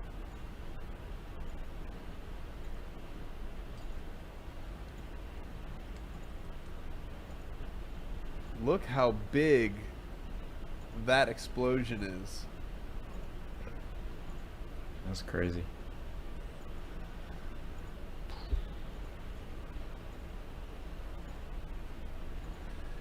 Now, somebody asked the question, if I like big explosions, how do I make an even bigger explosion? Well, the trick is you blow up the place that has all the things that make big explosions, and then it makes a very big explosion. Indeed. Alrighty. All right, let me see here. All right, Jeremiah. Well, that's all the news, but I did have one special little segment I wanted to do. It's a request to our viewers. We have 25 editions of the board game left. If you guys would be so kind, if you haven't picked up one, we're doing a special deal. Right now, you can go to the website tribethegame.net and you can get my board game. Now, the reason I need 25 of you right now to go and get the last available copies is because I need to use that money to then buy my next order of standard versions of the board game, because I ran out of money and I need to make a bunch more because there's a lot of people who want the game. So right now, limited time only, for $100 you can get my board game in addition to getting the 4 custom figures that go with the game. So that, you know, used to be like an add-on thing, but right now I'm doing a deal for you guys. So make sure to go to tribethegame.net and get my board game, and you are going to help me buy the next order of the games that people are going to be able to order. It's just all going to work out. So I appreciate you guys checking out Tribe the Game. And Jeremiah, back to you. All right, link will be down in the description. And now a quick look at the Babylon Rising bookstore. Check out our new and improved BabylonRisingBooks.com, where you can get Rob Skiba's books, bundles, DVDs, DVD-ROMs, videos, and so much more. You can even get Sheila and Jeremiah's books, so check it out now. It's about that time for an all-new OPA'S Corner. Take it away, OPA. Mein Hut, der hat 3 Ecken. 3 Ecken hat mein Hut. Und hat nicht 3 Ecken, dann ist es nicht mein Hut. The strange, the bizarre, the unexpected. These are the kinds of subjects a man named Robert L. Ripley challenged us to believe it or not. Believe it or not, you. Wally, believe it or not. Believe it or not. Believe it! You're a loony. The glass octopus is nearly transparent, except for the eyes and organs. Believe it or not. The word astronaut comes from the Greek words meaning star and sailor. Believe it or not. Studies show that being near blue spaces lowers blood pressure, promotes calmness, and enhances mental health. Believe it or not. Brazilian tree hoppers sport a unique helmet of tiny hairy balls on their head. Believe it or not. In Hairy balls on their head. 2024, Yixing Textile Company in China made a pair of jeans that measures over 250 feet long. Probably for big techs. Believe it or not. Stanford researchers found that tartrazine, a yellow dye in foods like Doritos, can make mouse tissue temporarily see-through. Believe it or not. In 2012, a man wore 70 pieces of clothing on a flight to avoid baggage fees. Believe it or not. NASCAR drivers are not required to have a regular street driver's license. Believe it. It's a good or old not. boats. McDonald's filet of fish was created for Catholics. The sandwich was introduced in 1962 as an alternative for Catholics who did not eat meat on Fridays. Believe it or not. Before Alcatraz was a federal prison, it was a fortified military site meant to protect the San Francisco Bay, and even had cannons. Believe it or not. It is illegal to kill a Bigfoot in Washington state.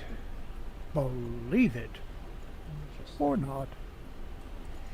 In 1974, eccentric billionaire and pilot Howard Hughes was part of a CIA plot to recover a sunken Soviet submarine. Come in with the milk. Believe it or not. Broccoli is a man-made food. Broccoli resulted from breeding crops in northern Mediterranean starting about the 6th century. Believe it or not. Scientists at the University of St. Andrews, Scotland, taught a grey seal named Zola to sing Twinkle, Twinkle, Little Star, and the theme to Star Wars. Believe it or not. In 2005, a man named Ronald McDonald was charged with stealing from a Wendy's fast food restaurant. Believe it or not. During temporary closures, Belmont Park in San Diego, California, still had to run its historic Giant Dipper roller coaster daily to keep it in good working order. Instead of human passengers, the park used giant stuffed animals. Believe it or not. The lighter was invented before the friction match. Believe it or not. The Timms family of Atlanta, Georgia, recently received a voter registration application in the mail addressed to Cody Timms, their cat. who died 12 years ago. Believe it or not. A rare, unopened copy of 1985's Super Mario Brothers recently sold for $114,000, making it the highest-selling video games sold at auction. Believe it or not. Circus Roncalli in Germany uses holograms instead of live animals. Believe it or not.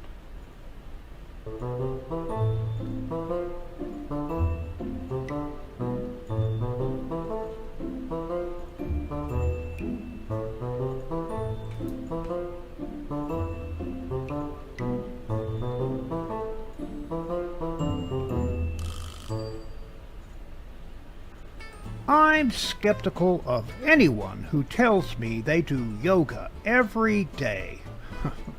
That's a bit of a stretch.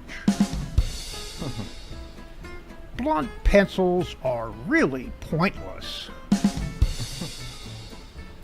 6:30 is the best time on a clock, hands down. 2 Wi-Fi engineers got married. The reception was fantastic. Geology rocks, but geometry's where it's at. I didn't think orthopedic shoes would help, but I stand corrected. It was an emotional wedding. Even the cake was in tears. Refusing to go to the gym is a form of resistance training. My friend's bakery burned down last night. Now his business is toast. The trouble with getting to work on time is that it makes the day so long. You'll always stay young if you live honestly, eat slowly, sleep sufficiently, work industriously, worship faithfully, and lie about your age. How can you tell you're getting old? When you go to an antique auction and 3 people bid on you. Winter, the season when we try to keep the house as hot as it was in the summer when we complained about the heat. It's not the fall that kills you, it's the sudden stop at the end. If supermarkets are lowering their prices every day, why isn't anything in the store free yet? Why does someone believe you when you say there are 4 billion stars, but checks when you say the paint is wet? Elephants don't use computers because they're afraid of the mouse. 3 years ago, my doctor told me I was going deaf. I haven't heard from him since. My dog is a genius. I asked him what is 2 minus 2, and he said nothing. I'm so good at sleeping, I can do it with my eyes closed.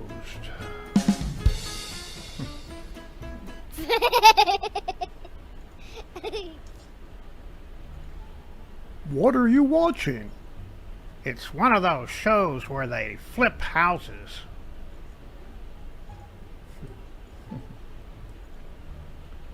A litigation. The fact is, the peck of pickled peppers you, Peter Piper, picked was on private property.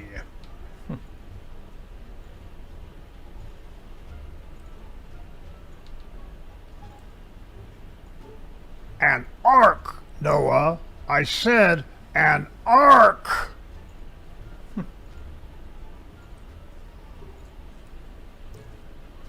I can't get anybody to read them. They said they'll wait for the movie.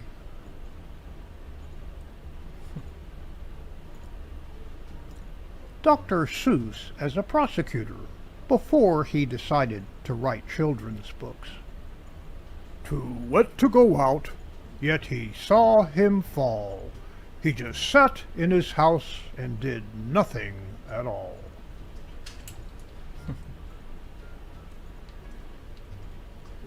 Stop making stuff up, Jeremy. Miss Grunwald is not conducting experiments to turn her cats into colossal killers, for goodness sakes.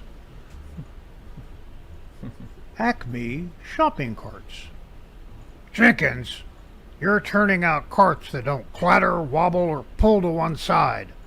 What seems to be the problem?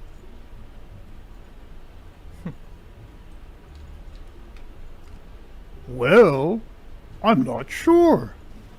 I guess it's been washed.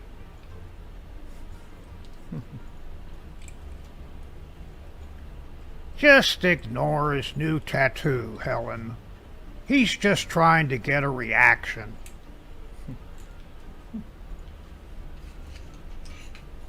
The fridge and dishwasher are over there, and over here is the range where the deer and the antelope, you know.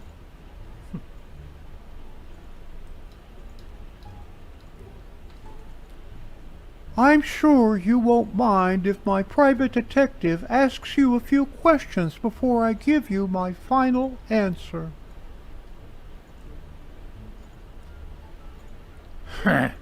Big deal. My medals beat your medals any day of the week.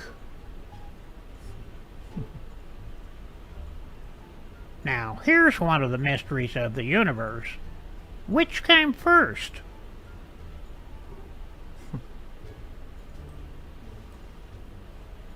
Are you for real?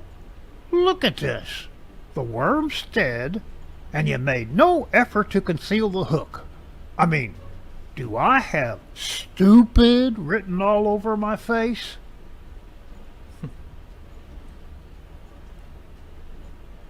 So, you think I'm dealing with my feelings of confinement and being tied up in knots by unconsciously projecting them onto others?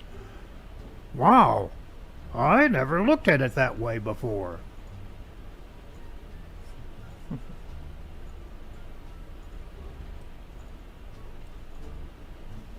Pest control. Of course you have ants. You live in a giant cookie.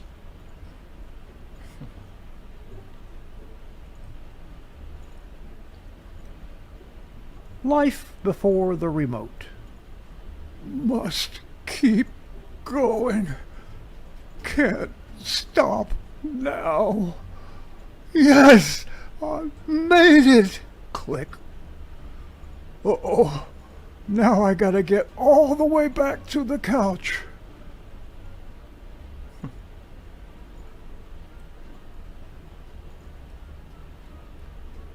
There go that snob Neanderthal Yogg.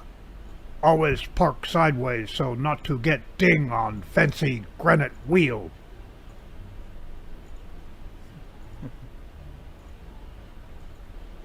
Welcome to Singles Night, featuring the spin cycles. Hey, Bobby's back.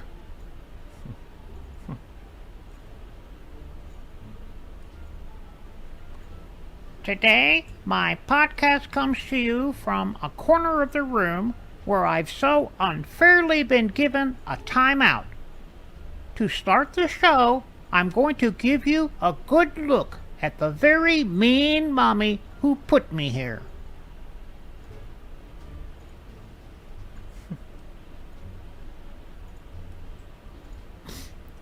Let's go over this again. These rocks in my hand, hard currency. Those marks on the wall, cryptocurrency. Okay? I still don't get it. Pretty much. Free to a good home. Fluffy's having a little trouble adjusting to the new puppy.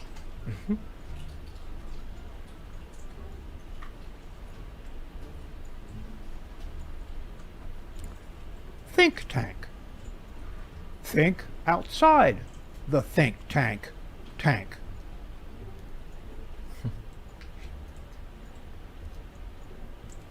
Zero. Yours says 0 too. These Fitbits are worthless.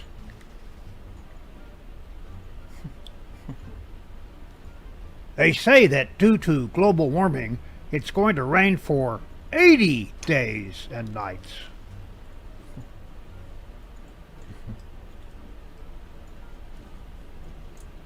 Come live with me in my adventure strip, Rhonda. Aren't you tired of living for some silly little joke in a single panel day after day? It would drive me stark raving mad, that's for sure.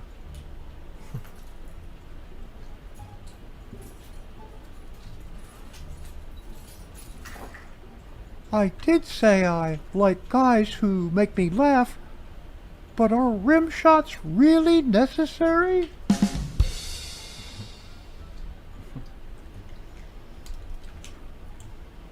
The first time someone liked a post.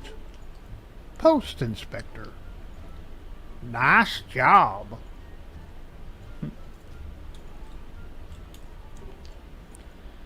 Look up. Widen the eyes. Not bad, but that's not a gimme some turkey face. Come on, Frank. Dig deep.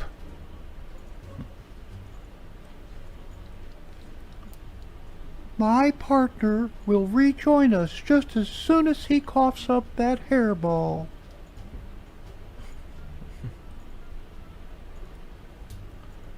Failed attempt at camouflage to escape the bath.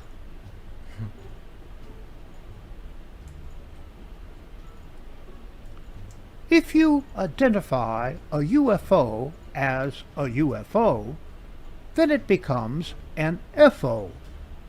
Unless it has landed, then it's simply an O. Thank you.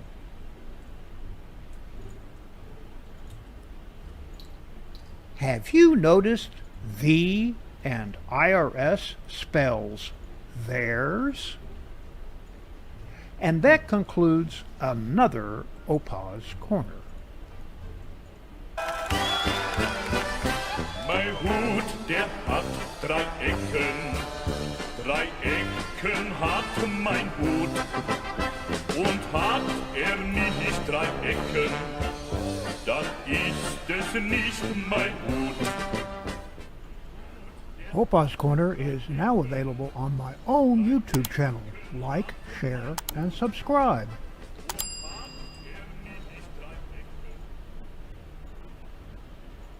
Thank you, Opa, for another great OPA'S Corner. Now, this week's History's Mysteries is brought to you by Brighter Image Lab. Unleash your confidence with Brighter Image Lab. Growing up, I was always self-conscious about my smile, especially the gap between my teeth. It didn't just impact my childhood, it followed me into adulthood, affecting my confidence every time I smiled. When I started Skiba News Nation, I knew it was time to make a change. That's when I discovered Brighter Image Lab, and they truly transformed my confidence and my smile. Their veneers gave me the confidence I had been missing for all those years, and I want to share the same feeling with all of you. I believe in their products so much that I reached out to partner with them after I got my first pair, so that you could experience the same life-changing results. If you've ever felt insecure about your smile, like I have, now's your moment. These veneers are a game changer, and you can get 20% off with my code SKIBA20 at checkout. Or you can click the link below and start your journey to a more confident you. So check out Brighter Image Lab today. Your perfect smile is just one click away. And with that being said, it's time for an all-new History's Mysteries.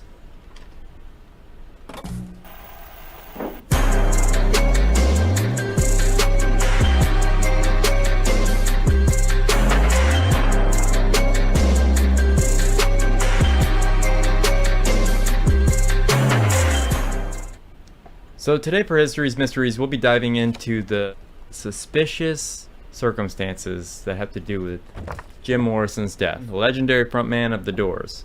And he is a part of the 27 Club, but he's not the first, and I'm sure he won't be the last.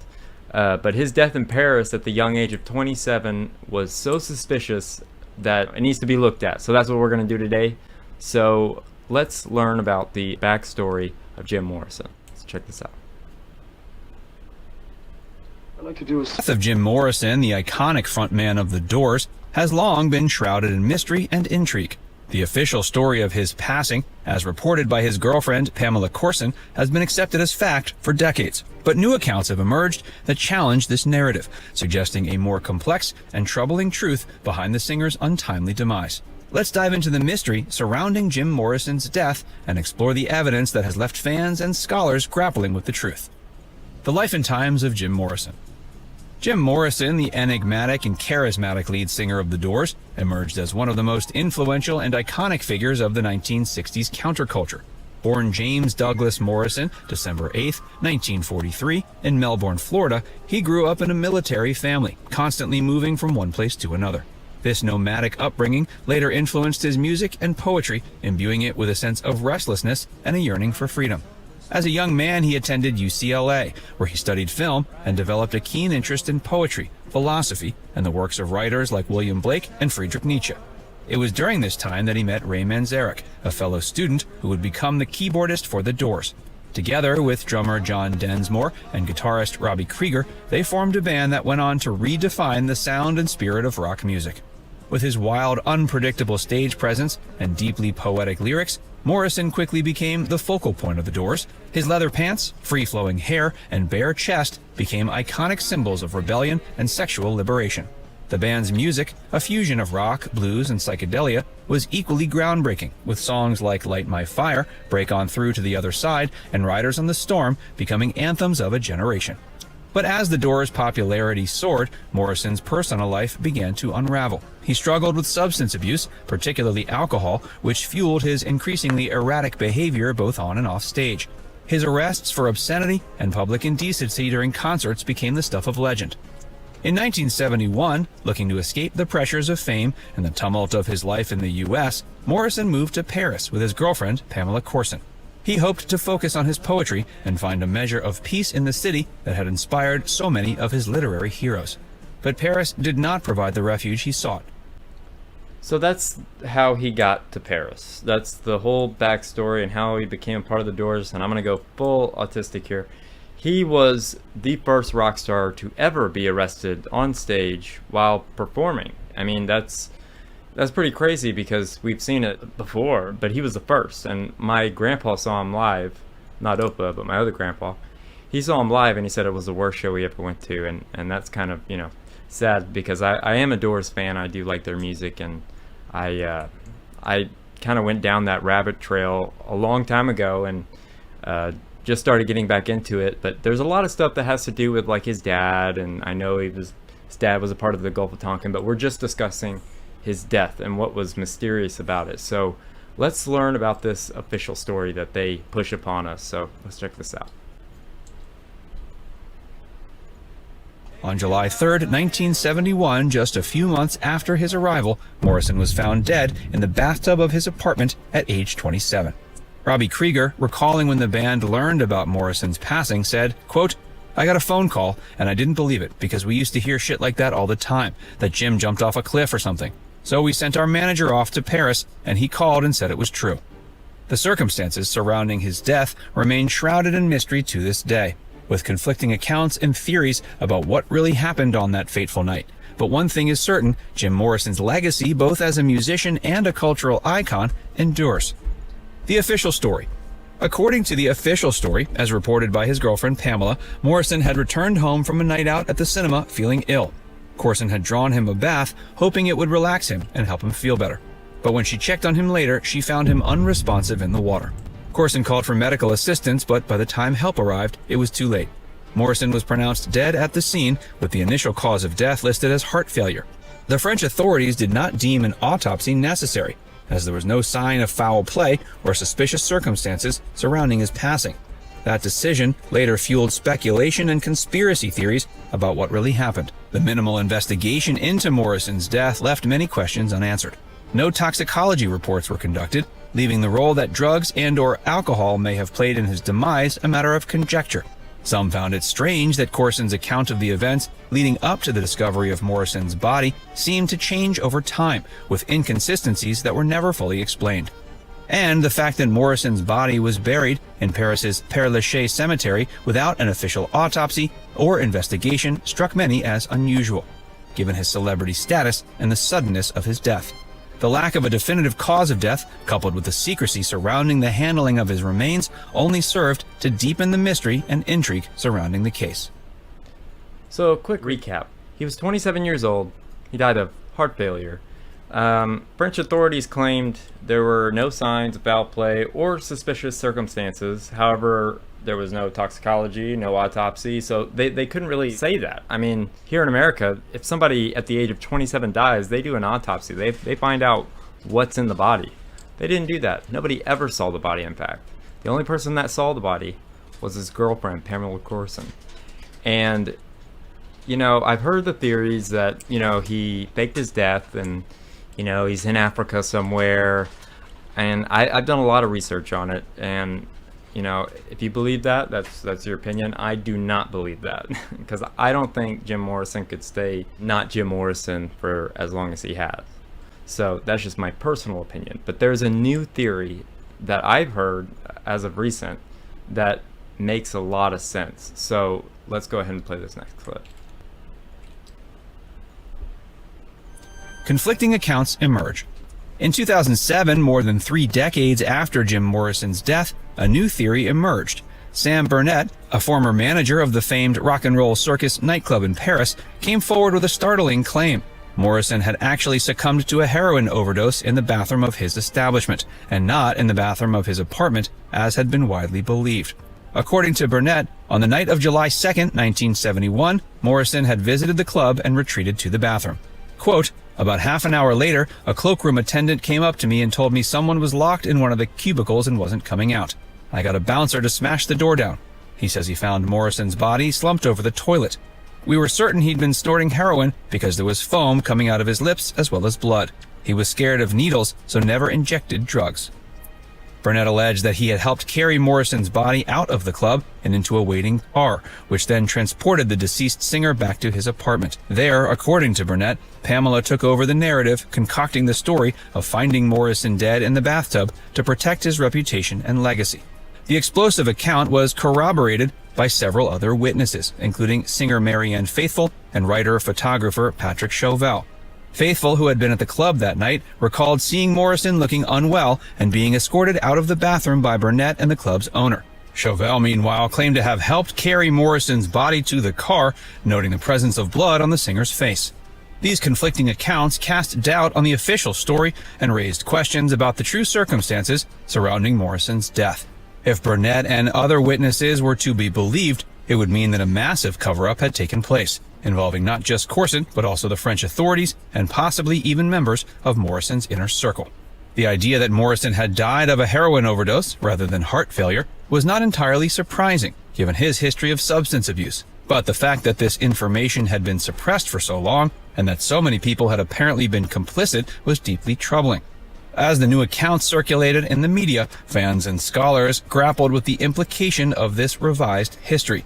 Some saw it as a final, tragic chapter in the story of a troubled artist, while others viewed it as a chance to finally uncover the truth about one of rock music's most enduring mysteries. So based on that evidence, I believe Jim Morrison did overdose in that bathroom at the Rock and Roll Circus in that club in Paris, and Burnett and other employees picked up his body, put it in a car, and drove it to Pamela, his girlfriend's apartment. Now the sad thing is, we could never question her today because she died 3 years later. Guess what age? 27. So it all kind of seems weird. Nobody ever saw his body. None of the bandmates, not even his manager. It was a closed casket and they buried him. Nobody ever saw it. And even the Doors, the remaining members were like, let's dig him up, but they won't do it. So it's kind of like that alien in Aurora. They won't dig him up, you know, for whatever reason. But this makes the most sense to me because the official story makes zero sense. They just find him in a bathtub, and I mean, it doesn't logically make sense. It makes more sense that they were covering for something, and the warm water made his, sounds gruesome, but made his body warm, so that when the investigators came in there, they'd be like, oh, he just passed out or whatever. But he wasn't face down in the tub, he was face up. So I don't know, just all these weird things. I think that that's what really happened. You guys let me know in the comments what you think really happened. Opa, what do you think would happen? Because you were around in 1971, which was the year that Jim Morrison died. Did you think it was suspicious? Oh yeah, and I think what you just pointed out there, I think that's a very real possibility. What do you think, Jake? Yeah, I've always been curious about his impact on music, because you have these different figures like him, you have Kurt Cobain, several other influential 27 clubbers, that they have such poetic music that like people latch onto after they're dead. And I do agree with you, it was definitely an overdose. I don't think there was some kind of foul play or whatever, but it's just interesting. I mean, how do you think his music as a whole influenced people in those early days of the Doors? He predicted modern music. He predicted rap, and he predicted like EDM, like what is that kind of music called, like dubstep kind of music. He predicted that in an interview like right before he died, because he could see, and a lot of people think it was prophetic, but I just think he saw the way that music was going. Like 10 years ago, what they called rock and roll was kind of a blending of those two forms. And so he was really good about that. I think if he were still alive, he would be not a singer. He would be more of a producer if he still wanted to be in the music industry. But he was a poet at heart, and he actually published his own poetry book.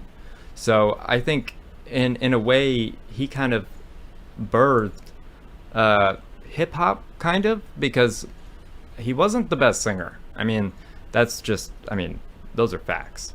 But I do like his singing style, and I do think that he brought a lot to modern music. And he did stuff like muffling, but they used to do it in different ways. And Jake, you'll understand this, and if you're a musician, you'll understand this. But what he did was he would wrap the microphone in something like this, and it would sound muffled like this. He would record a second track and put it behind his. So I mean, it has influenced my music to where I want to do it the old-fashioned way, but you can do it now with programs and plugins and all kinds of stuff. But he recorded the song LA Woman in a bathroom for the reverb. It's just he was kind of a visionary in that way, and kind of revolutionized that style of music. And yeah, that's a Jake answer for you. Thank you. I love that. That gave me a lot of stuff that I'd never really thought of. But yeah, that's all I got for Jim Morrison. You guys let me know in the comments what you think about it. If you don't agree with me, I'd love to hear your opinions. If you have more evidence that disprove me, please. I would love to see it. But in honor of my mom loved to laugh. She was the funniest person I know, and she loved this segment. So please enjoy Volume 7 of Please Excuse My Sense of Humor. I always mess up right there. Please Excuse My Sense of Humor, Volume 7.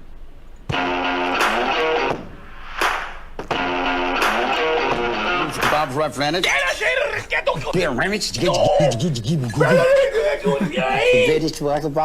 Star Wars Lego set Death Star. But can he chug a sparkling water and not burp?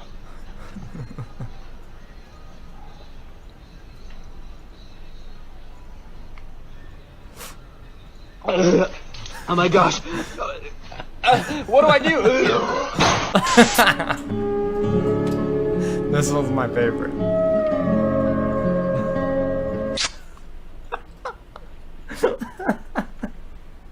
Why did you keep the heads?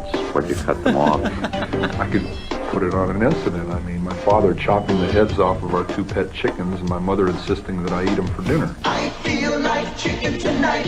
Like chicken tonight. You know? New Chicken Tonight simmer sauces from Ragu. Chicken tonight. She godly blue jay goes. She does. Yes, she does. I guess nobody ever really. We usually don't pick up hitchhikers. But I'm gonna go with my instinct on this one. Saddle up, partner.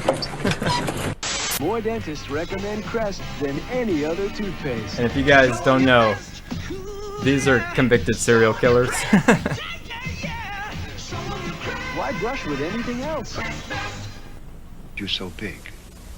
I thought I would like this one. Why we're here.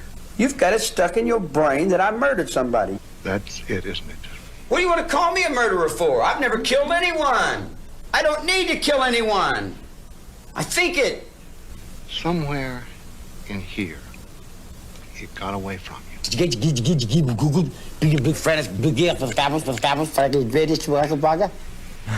I guess that's all, Your Honor. You know, if I wanted to kill somebody, I'd take this book and beat you to death with it, and I wouldn't feel a thing.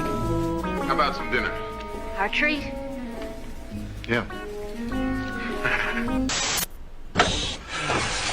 Bright light, see this go set my soul, go set my soul on fire. Got a whole lot of money that's ready to burn, so little stakes are high. Sorry, there's 1,000 pretty women waiting out there, and they all live a little cat. And I just did a love step, so people, last week, pretty much, last week.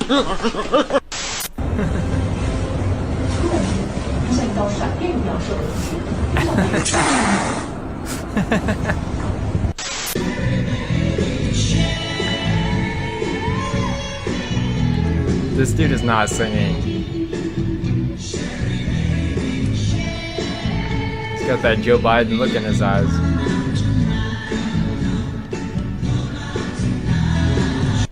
So, I hope you guys enjoyed my dark sense of humor.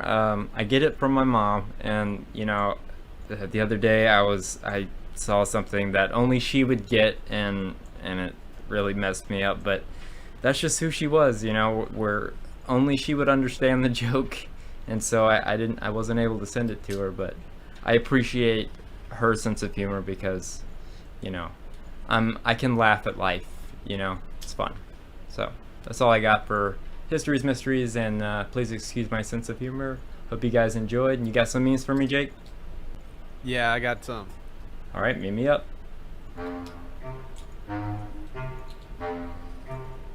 Meet me up.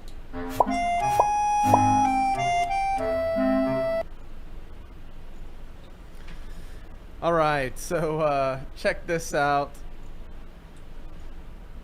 Why are so many people really sad? Well, we're living in a fake environment with fake food, fake news, and fake people, and it's slowly poisoning our souls. And yes, it is that time of year again. Ladies and gentlemen, do not forget to consume.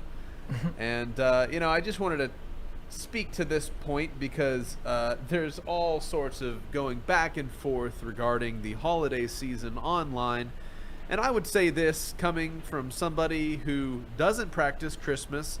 I haven't done it for several years now, but I do have friends and family that do these holidays. And I want to say the memories that we create for and with our children are so important. So in the areas of where I would feel comfortable taking my children in terms of making fun, warm family memories, I wouldn't be taking them to a Christmas event, but also recognizing that this event has been propped up by our culture to be the only usual time that people get together as families, the only time that you receive those warm, fuzzy feelings, with somebody in your life who doesn't normally acknowledge that they love you or care about you, and in a way, you get your present from them on Christmas. And so there's so many nails, tying us to this holiday culturally. And I'm excited to announce that I'm going to be having a conversation with Steve Mutria, Adam Fink, with the Ancient Path Media podcast. And they're all going to talk about Christmas this year, and we're going to have some interesting conversations. So you guys look out, because there's been a lot of people wondering about this season. How do we engage in a patient and loving way? How do we recognize the historicity of the things that we do and the traditions that we're keeping? Are they pagan? Should we be bringing a Christmas tree into our home? And are these holidays that the modern Babylonian corporatized, commercialized system sets up, are these detracting from the biblical feasts? If our goal is to be biblical-based believers and Christians. But with that said, let's move on to this interesting video I think you're all going to appreciate.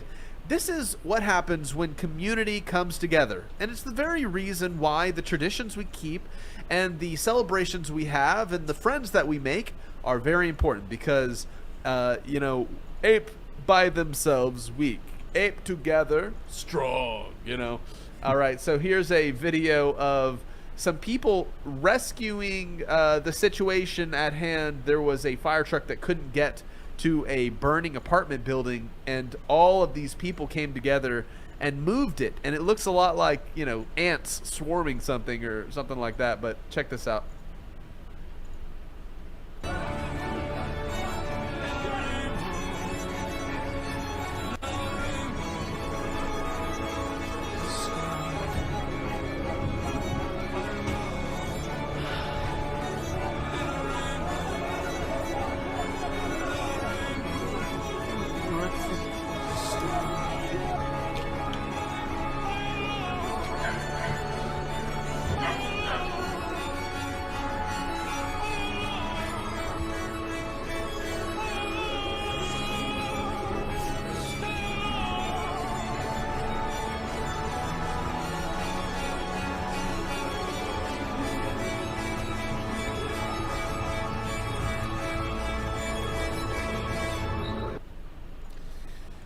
I would feel so bad if that was my car that they had to move. Yeah. It's like the community came together to help your stupidity. All right. Oh, man. It's so important to sometimes laugh about the way the world is. And just recently, going through the loss of your mother and getting to spend time with your family, Jeremiah, I got to see how each family, really, the way that they lay their loved ones to rest is a part of their culture.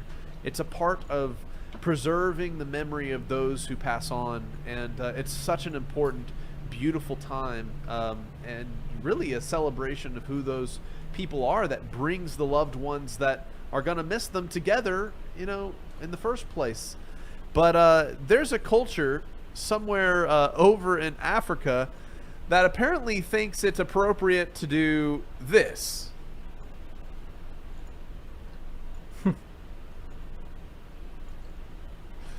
That's funny. So I saw this and I was like, you know what? If I were to plan my funeral, I would definitely want to order one of these. It's super cool. If you go before me, I'll make sure that happens. Thank you, buddy. I appreciate it. All right. And one final video. This is a throwback to the old age of memery on the internet. One of the first meme videos that I was ever shown growing up. So it has a warm, fuzzy spot right here. It is the famous Star Wars kid. Check it out, everybody.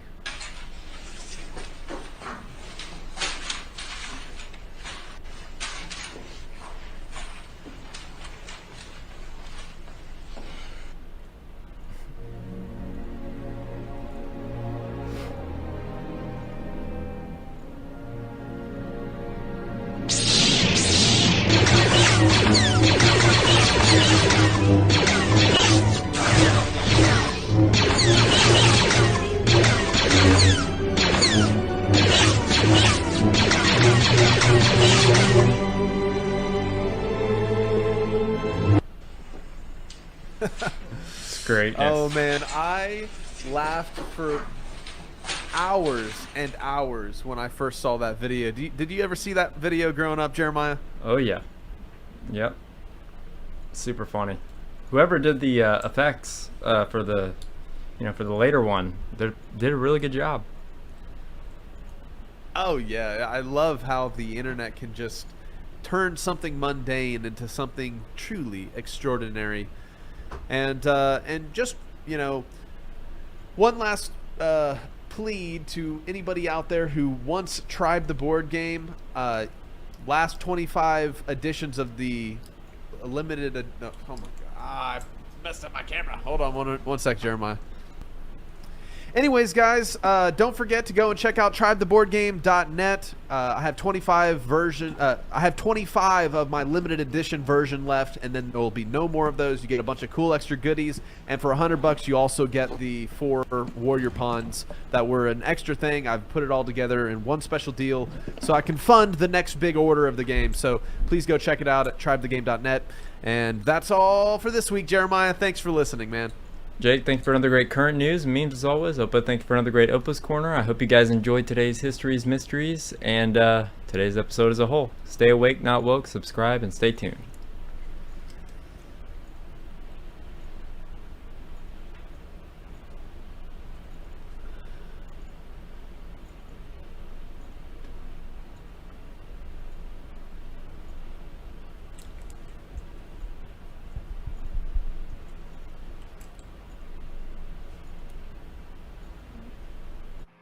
If you like what we do here on Skiba News Nation, please like and subscribe, and also share with others so we can grow the biggest truth-seeking community on the internet. Huge shout out to all of our Patreons out there. If you like bonus content, you want some extra Skiba News Nation stuff, please go to patreon.com/Skiba News Nation.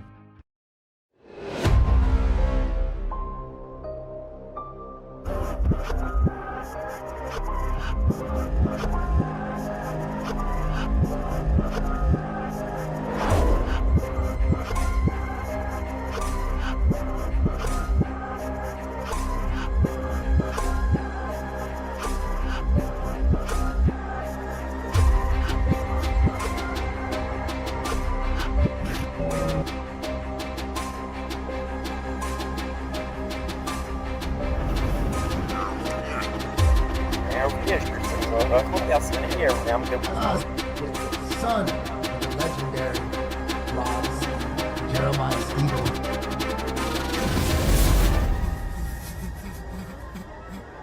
It's like they don't even want to wake up.